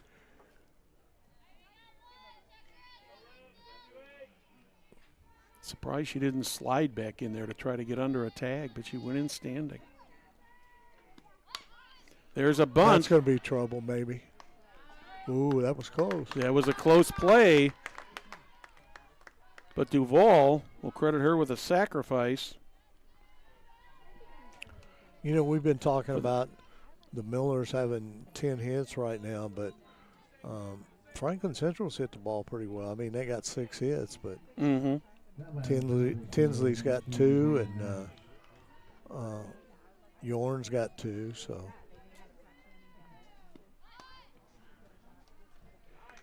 Nevaeh Nash is stepping up to the plate for her 4th at-bat of the night. They're definitely working on that small ball right now.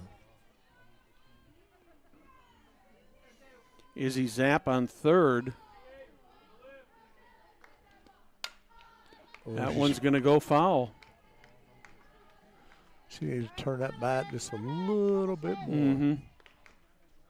So that probably would have been trouble. Of course, they're stacked up on that left side there. Oh, they certainly are. The shortstop is playing more. Yeah, it looks like she's a third baseman. Yeah. Big gap there between second and the shortstop. 0-2 on Nash. Tries to slap at it again. It goes foul to the left.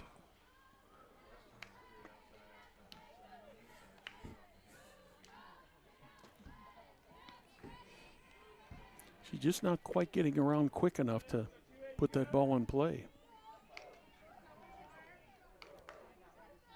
Although she did have a base hit in the 4th. That one's high. Well, I'll tell you, Brad, because I've been around a lot of kids that have been trained doing that slap hitting. That is not an easy thing to learn. Oh, no, definitely. Because you got do a lot of foot movement. Mm-hmm. She gets back in time. Count evens at 2-2. Izzy Zapp on third. Nevaeh Nash at the plate. 2s across the top of the scoreboard. Rung her up. So in the bottom of the 5th for the Millers, there were no runs, 1 hit, no errors, 1 left on the bases through 5. Score remains Millers 7, Flashes 2. You're watching Hamilton County Television Sports, brought to you by Logan Street Signs and Banners in Noblesville.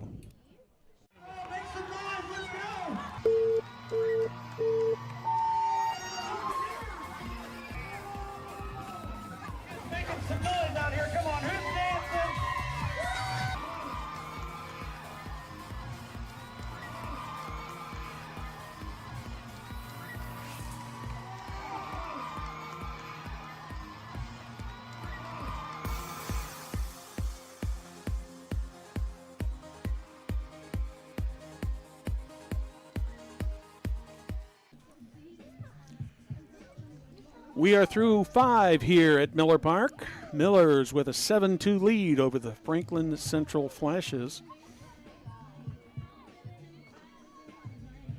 Addison Rutzinger remains in the pitcher's slot for the Millers. For the Flashes here in the top of the 6th. Leading off the top of the 6th for Franklin Central, number 4, Kylie Rennick, who was the pitcher, will be batting. Followed by Jaden Tinsley.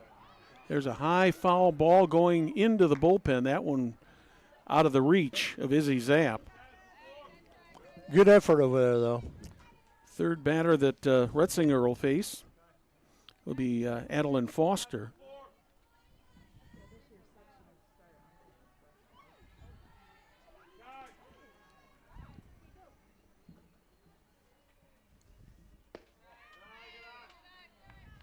Looked like it was over the plate, but must have been a little bit low. 1-1.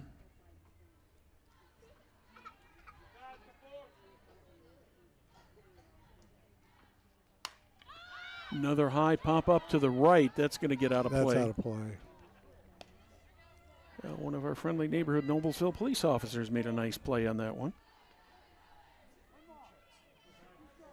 1-2.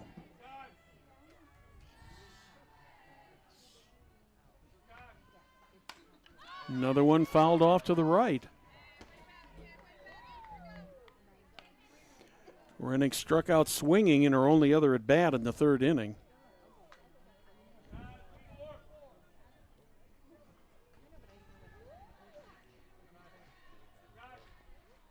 That one's high.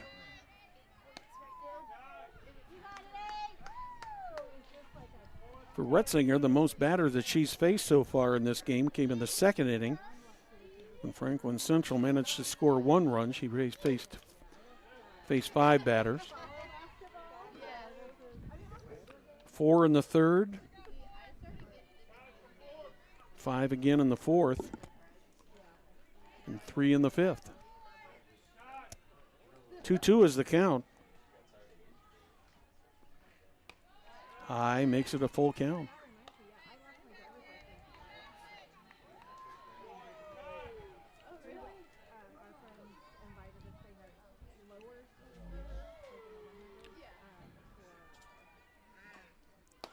Swing and a miss. Rennick goes down swinging.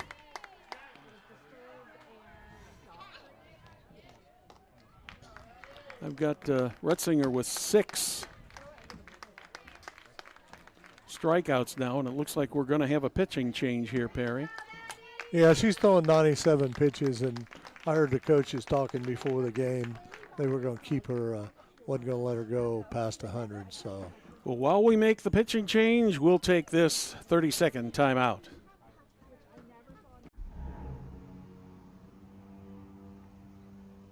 Can I help you? Yeah. I'm looking for Logan Street signs and banners. You found us. But this ain't Logan Street. We moved 22 years ago. You're telling me that Logan Street signs and banners isn't on Logan Street anymore? Exactly. So what are you saying? Logan Street signs and banners conveniently not located on Logan Street, but on South 10th Street in Noblesville, Indiana. Welcome back to Miller Park. Number 3, Emmy Yee is warming up for the Millers. Yee has pitched 9 innings this season, giving up 5 hits, 4 runs, 5 base on balls, and struck out 6. She's faced 32 batters. Brad, let's kind of go over Rutzinger's night. She pitched 5.1 innings, gave up 6 hits, 2 runs, one was earned, and struck out 7. She faced 21 batters and threw 97 pitches, 67 were for strikes. I would say that was a pretty good evening for her. Yeah, and I don't know how many she threw last night, but I didn't look if she did the full game or not. yeah, she went 7 innings. Did she? Jordan Tinsley steps up to the plate, grounds to third base. Shatko scoops it up, gets it Oh. to first. But Bella Hughes Just dropped it. just dropped the ball, so Jordan Tinsley is going to reach on an E3. First error of the night for the Millers. Next up for the Flyers, number 32, Adeline Foster. Adeline Foster steps in. She's flown out and struck out. One down here in the top of the sixth. That's a little inside.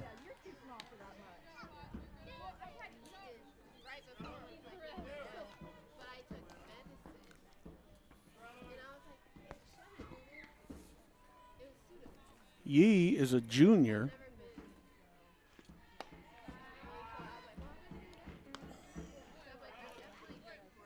Two 2-0 on Foster.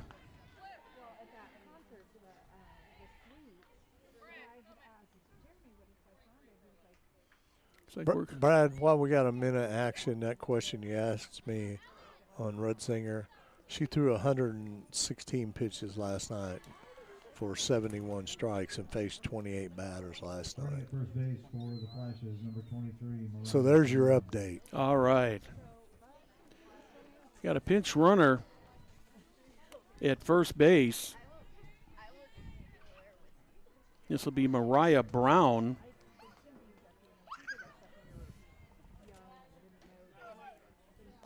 Brown is batted 11 times this season, got 3 hits, 1 RBI, and 1 double.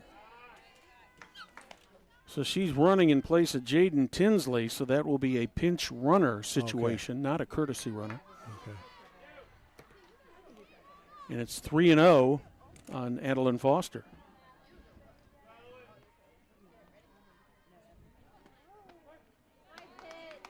That was a good pitch there. Yep, called strike. It kind of dropped right off the plate, didn't it? Yes, it did.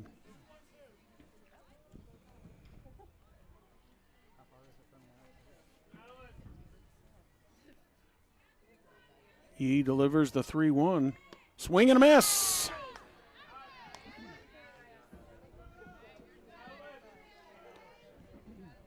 That makes it a full count now on Adeline Foster. Another pitch like that, she should get a K.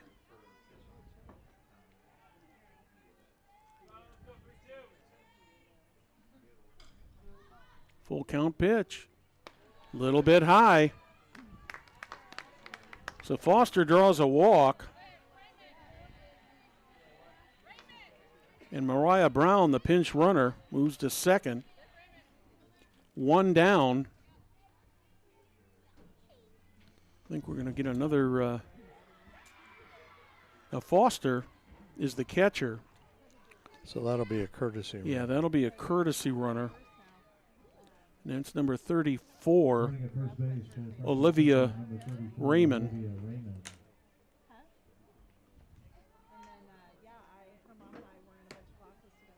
At the plate for the Flashes, number 10, Adrina Yorn. So she will be a courtesy runner. Adrina Yorn steps up to the plate. She's got a single and a double so far tonight. That's going to fall in there. And the Flashes have got the bases loaded here in the top of the sixth. Mariah Brown moves to second. Olivia Raymond, or rather to third. Olivia Raymond to second. And Adrina Yorn is on first base with a base hit.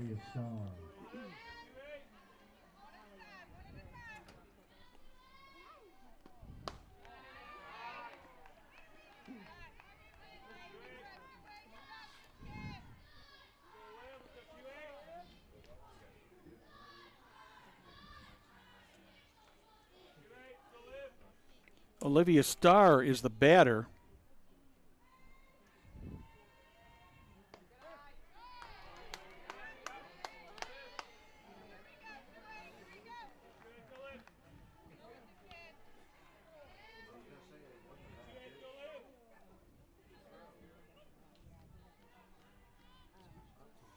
Star up there at 1-1.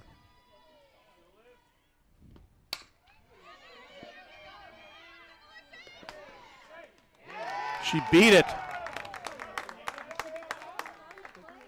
Didn't have to tag or anything, but she beat the play. So Mariah Brown scores the first run of the inning for the Flashes. Olivia Starr will be credited with a fielder's choice. Olivia Raymond moves to third.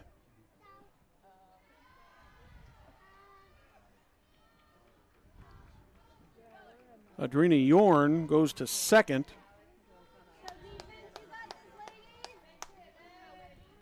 And Ava Fowler will step to the plate.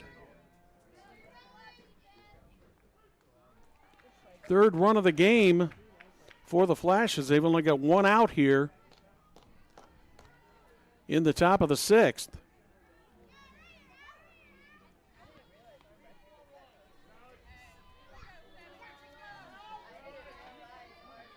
And the batter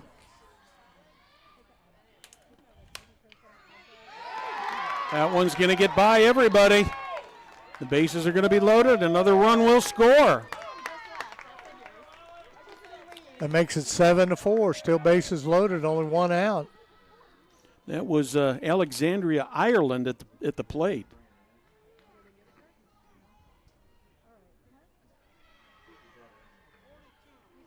Team's just kind of talking to Yee a little bit.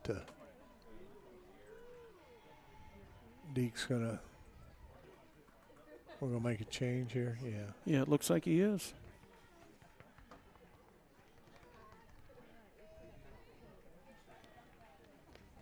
Looks like Allie Thompson came out of the dugout. Whether she'll be pitching or what situation will be, we'll have to find out here.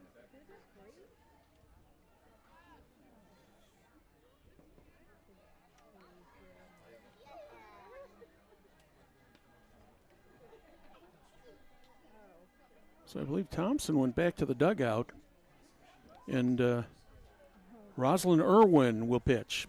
We'll take a 30-second timeout. We'll be back after this.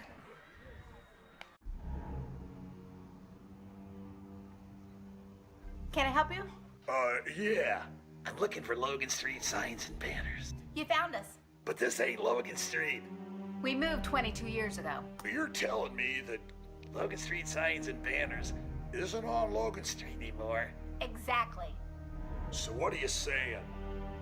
Logan Street signs and banners conveniently not located on Logan Street, but on South 10th Street in Noblesville, Indiana. So the new pitcher, Perry, is going to be number 42, Rosalind Irvin. What have you got on her you can tell us about? Rosalind Irvin is a junior. She's pitched 3 innings, give up 3 hits, 1 run, and has struck out 3. She's faced 12 batters in her career. Kaylee Grayson, the number 9 batter for the Flashes, steps in. 1 out, bases are loaded. Hot shot, foul. Oh, my. Haley Shatko, I thought she might have a play at that. That was a hot shot. Yeah, though. yeah. I don't know whether I'd have stuck my glove out there on that. Wow. Yeah, it was steaming down that line. My first thought was she going to catch that line drive on the fly and tag third, and we're going to be out of this. But it wasn't to be. 0-1. High pop up on the infield. Miller's making air, but they're going to get the runner on the force at third. But on the play, that's the second out. On the play, Adrena Yorn scores. Olivia Starr will be out 6-5 for the second out. Ava Fowler is now at second. Kaylee Grayson reaches on a fielder's choice. You got that all down? Yes. That's quite a mouthful there. 7-5 now. 3 runs so far this inning for the Flashes. Pop up. Center fielder Delaney Rundle grabs it. Sarah Miller goes down. Fly out to center field. So in the top of the sixth for the Flashes, there were 3 runs on 2 hits, 1 error, 2 runners left on base. Middle of the sixth, it's Miller's 7, Flashes 5. We'll be right back.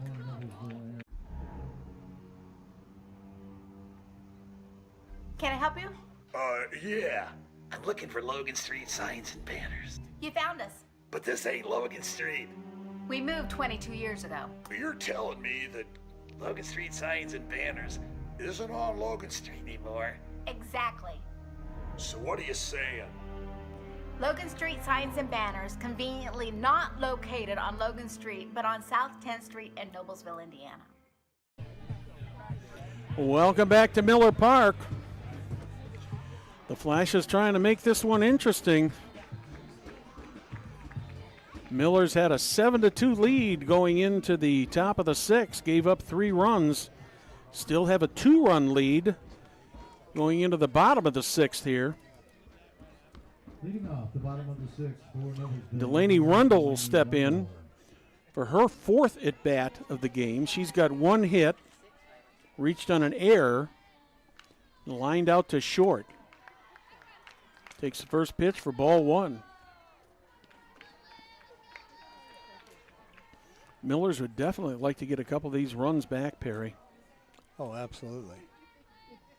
You got the heart of the order coming up. That one's way high. Olivia Starr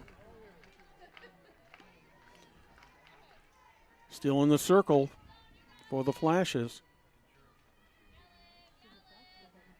The 2-0 will be a little bit low. 3-0 on Delaney Rundle. I gotta believe they're going to have her take this next pitch. Forcing Starr to put the ball over the plate. Walks on 4 pitches. Brooklyn Grayson will step up.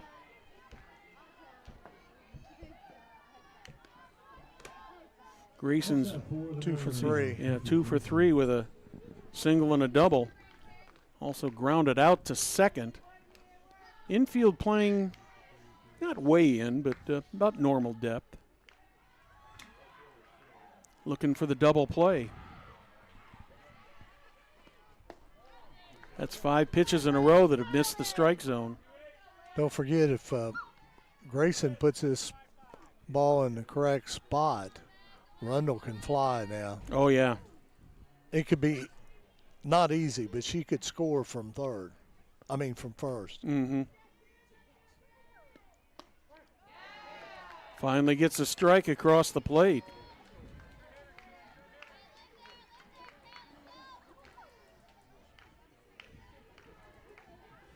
Miller's had the leadoff runner on third in the 5th and could not get her in.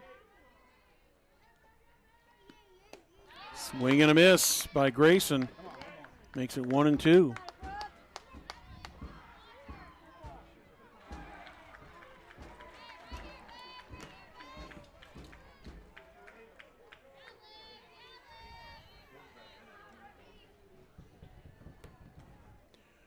The 1-2, a little bit high, evens it up at 2-2 on Brooklyn Grayson.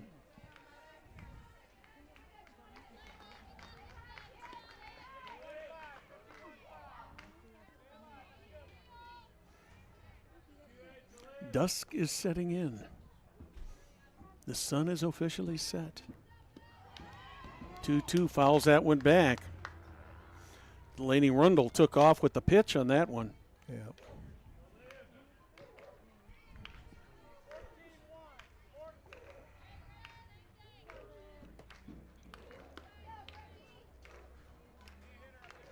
Seven to 5 in favor of the Millers. Bottom of the 6th.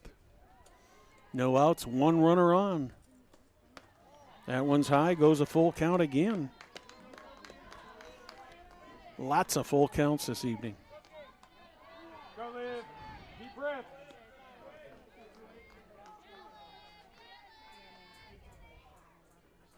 Grayson steps back in. Starr ready with the pitch. Swing and a miss. Throw down. That one's going to get into center field. So Rundle will have a stolen base and be in scoring position. Only the second strikeout, the third strikeout of the night for the Flashes.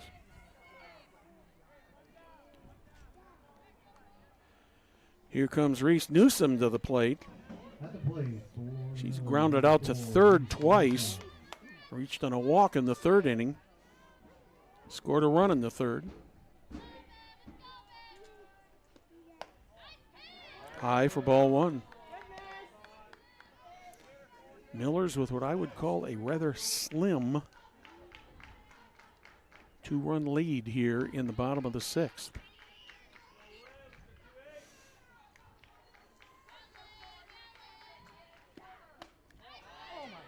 Inside, ball two.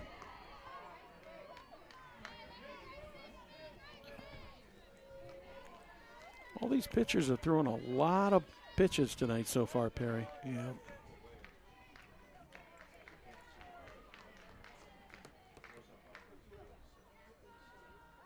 The 2-0.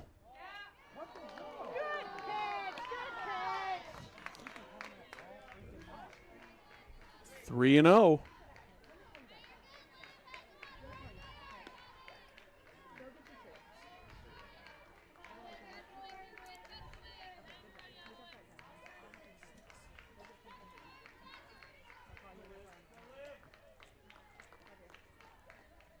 On the way to Newsom. Strike one is called.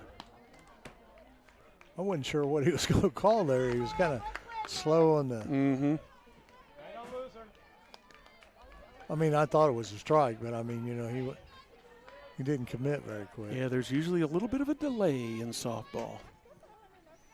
3-1 on the way. Popped up. Anybody going to get to that? No, they don't. We're going to have a run scored here, and Newsom is into second base with a stand-up double. That ball was really skied, Perry, and I thought for a moment there at the end, I thought that might have a chance to get out of here, but it ended up bouncing on the warning track in the Millers. Well, she got a hit. Run. Now everybody's got a hit. You're absolutely right. Addie Emerson is going to be the next batter for the Millers, but I believe we're going to have a pitching change here for the Flashes.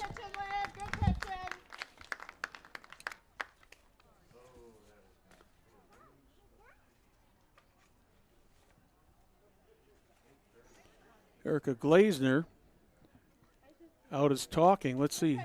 Yeah, we are going to have a pitching change, so we'll take a break. We'll be back after this.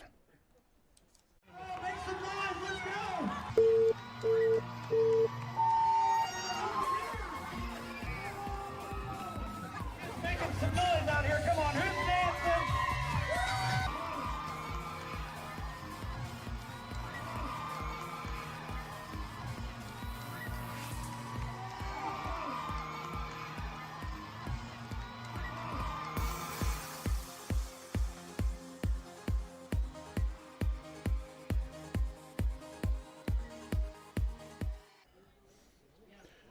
Welcome back to Miller Park. Flashes make a pitching change.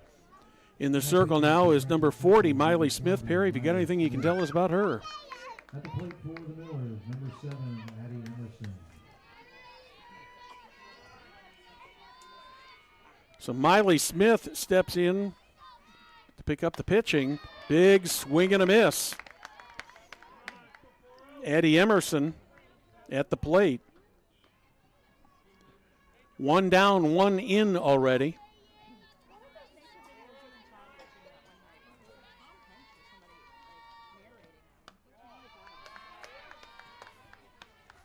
Count is 1-1. Miley Smith has pitched 17.2 innings, giving up 17 earned runs. walked 12, struck out 15. Season record is 1-0. She got a 6.74 ERA. She's ahead of Addie Emerson, 1-2. Miller's with a runner on second. Emerson chops that one foul. Still a ball and 2 strikes on second baseman Addie Emerson.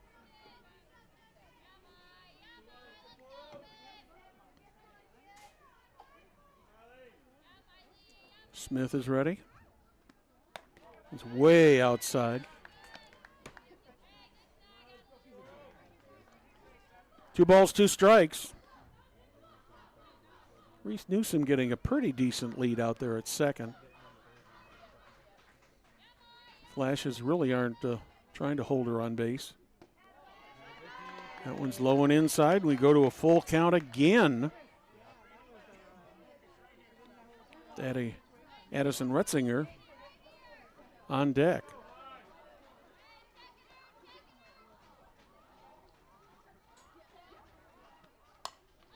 That's going to be a foul ball down toward the bullpen. No going to be able to get to that one.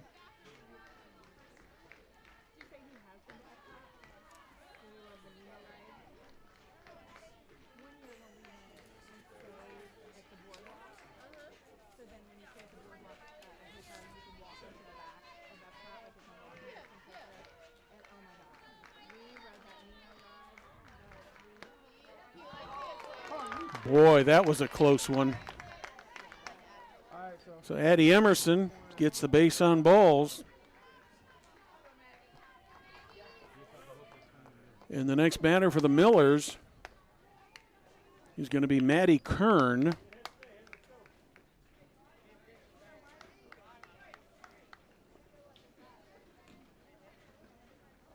Now batting for Noblesville, number 5, Maggie Kern.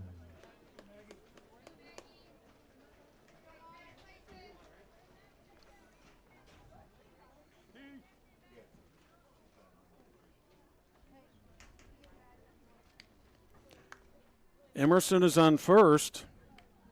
Reese Newsom on second. 1 out.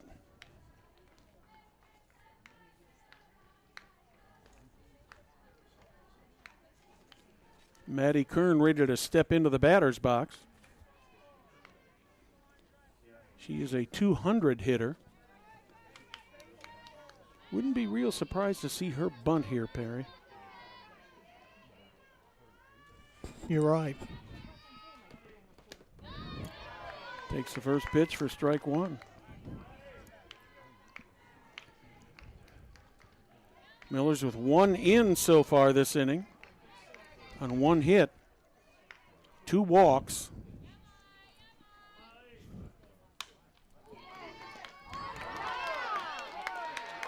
That was a nice play by that second baseman right there. Certainly was. Hubbard made a great play down there. So Kern will reach on a fielder's choice.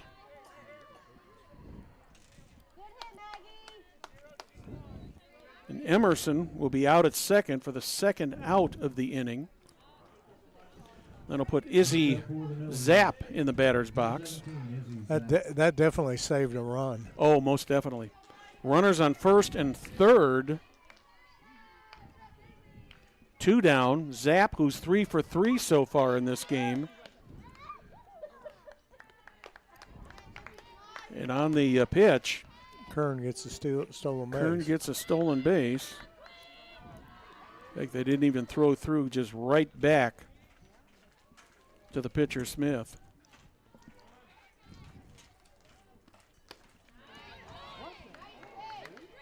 Checked her swing in time. Evens the count up at a ball and a strike.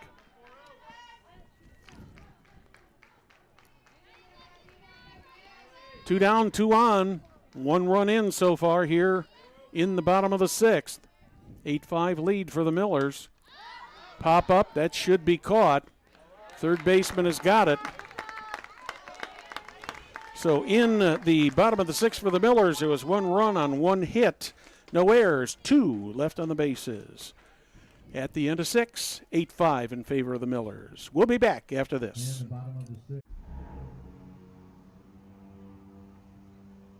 Can I help you? Yeah. I'm looking for Logan Street signs and banners. You found us. But this ain't Logan Street. We moved 22 years ago. You're telling me that Logan Street signs and banners isn't on Logan Street anymore? Exactly. So what are you saying? Logan Street signs and banners conveniently not located on Logan Street, but on South 10th Street in Noblesville, Indiana. Millers get a little bit more of a cushion here going into the top of the 7th with a 3-run lead. They had a 2-run lead going into the bottom of the 6th, added 1 there in the bottom of the 6th to give them that 3-run lead as Rosalind Irvin comes out trying to shut down the Flashes here in the top of the 7th. For the Flashes in the top of the 7th, it'll be their 2, 3, and 4 batters. That'll be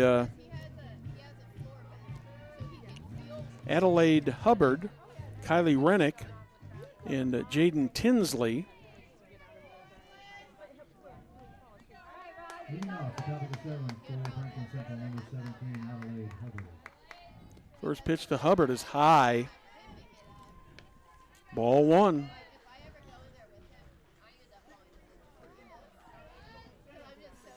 Miller's hoping to close this out, keep their undefeated record going, and bouncer to second. That goes right under the glove of Addie Emerson.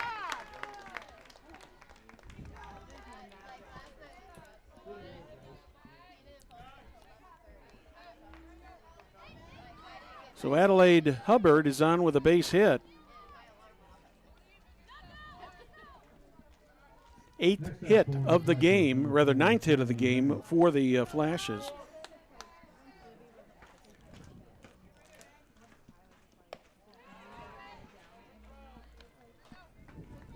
Kylie Rennick, who was the starting pitcher in this game, steps up, takes the first pitch for ball 1.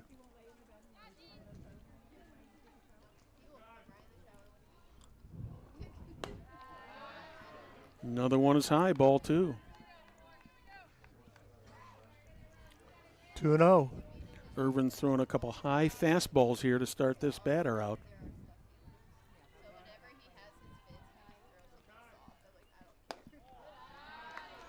Rennick has struck out twice. Flew out to the shortstop in the first inning. She's up there with a 3-0 count now. Smith has got to get this ball across, or Irvin's got to get this ball across the plate. She does get the called strike. I'm sure she was taken all the way. Oh, yeah.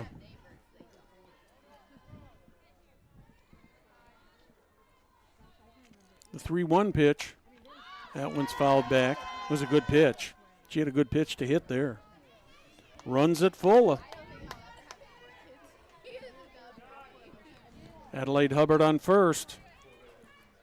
No outs.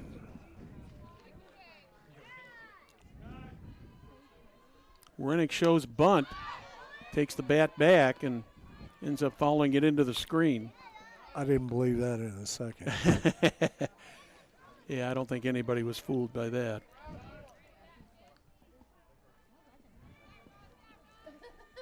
Another full count pitch on the way from Irvin.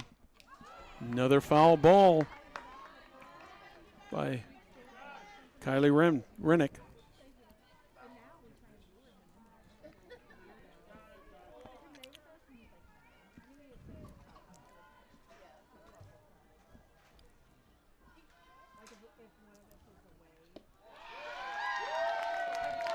Ball 4, that was a little bit low.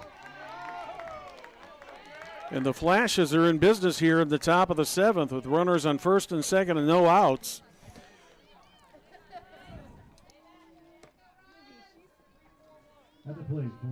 That'll bring up Jaden Tinsley. She's got a home run, a base hit, and reached on an error in the 6th. High.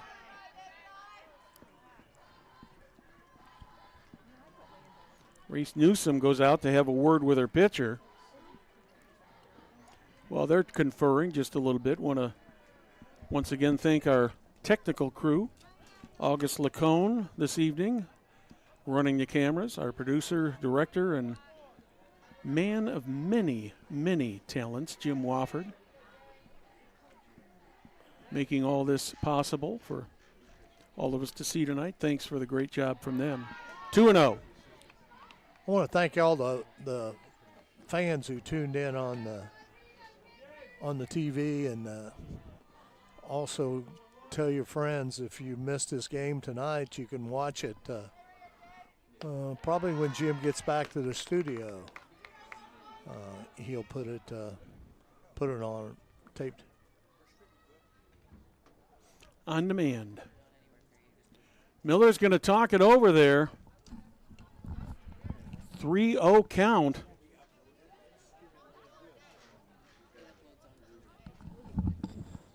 One hit, one walk so far in this inning.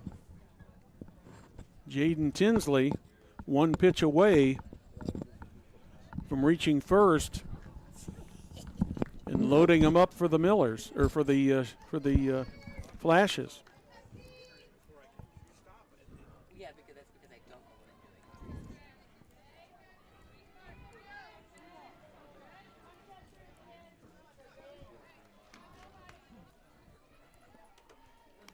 The 3-0 from Irvin.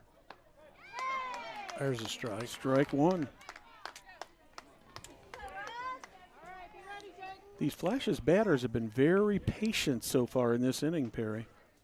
They certainly have. Making the Millers put it across the plate. That one's popped up into center field. That's going to... She's out for the double play. So Tinsley flies out to center field for the first out.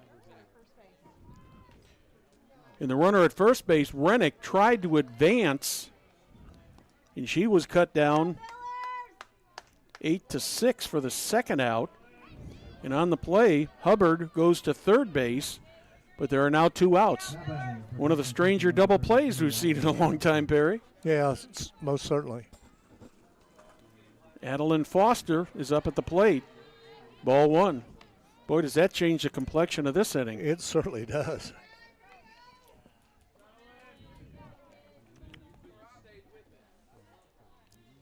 Runner on third, two outs, 3-run lead for the Millers. Trying to close it out.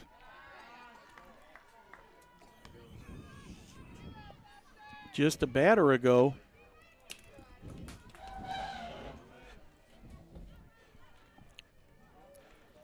The Flashes had two runners on and no outs.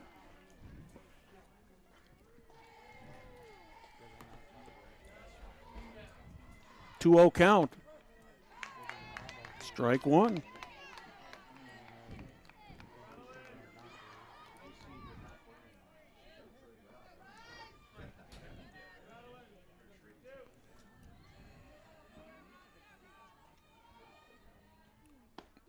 Swing and a miss. Miller's, 2-2. Yep, Miller's one pitch away from their 7th win of the season, their 3rd conference win. Rosalind Irvin bearing down. That one bounces in. Here she comes. Oh, kicked out of the glove. Reese Newsom thought she had the play. And she really did. Yeah, she she kicked did. it out of the glove. As Adelaide Hubbard came by, the ball popped out of her glove, so Hubbard scores the first run of the inning. And that makes it a full count on Adelaide Foster, but the bases are empty. Just when you think you might get the W, it eludes you there, Perry. Yeah. Bouncer. Base hit. Yep, base hit. Second hit of the inning. That'll bring Audrina Yorn to the plate.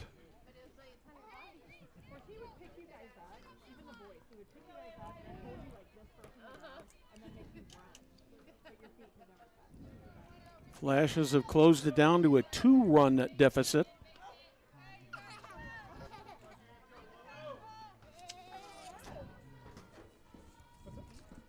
One run in on 2 hits so far this inning. Running at first base for the Flashes, number 34, Olivia Raymond. At the plate, number 10, Audrina Yorn. Olivia Raymond back in as a courtesy runner for the catcher Foster.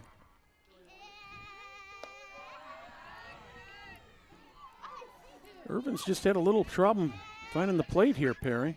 Yes, he certainly has.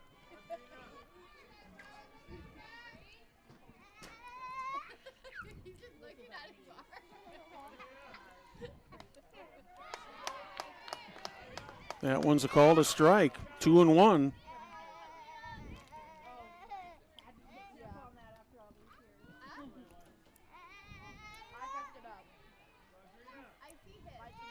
The 2-1.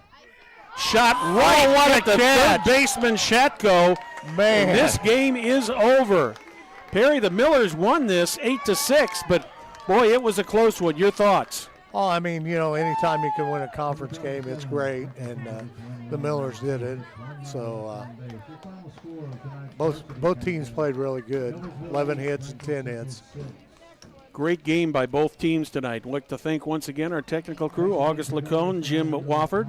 On behalf of Perry Williams, this is Brad Silbert. Good night from Miller Park.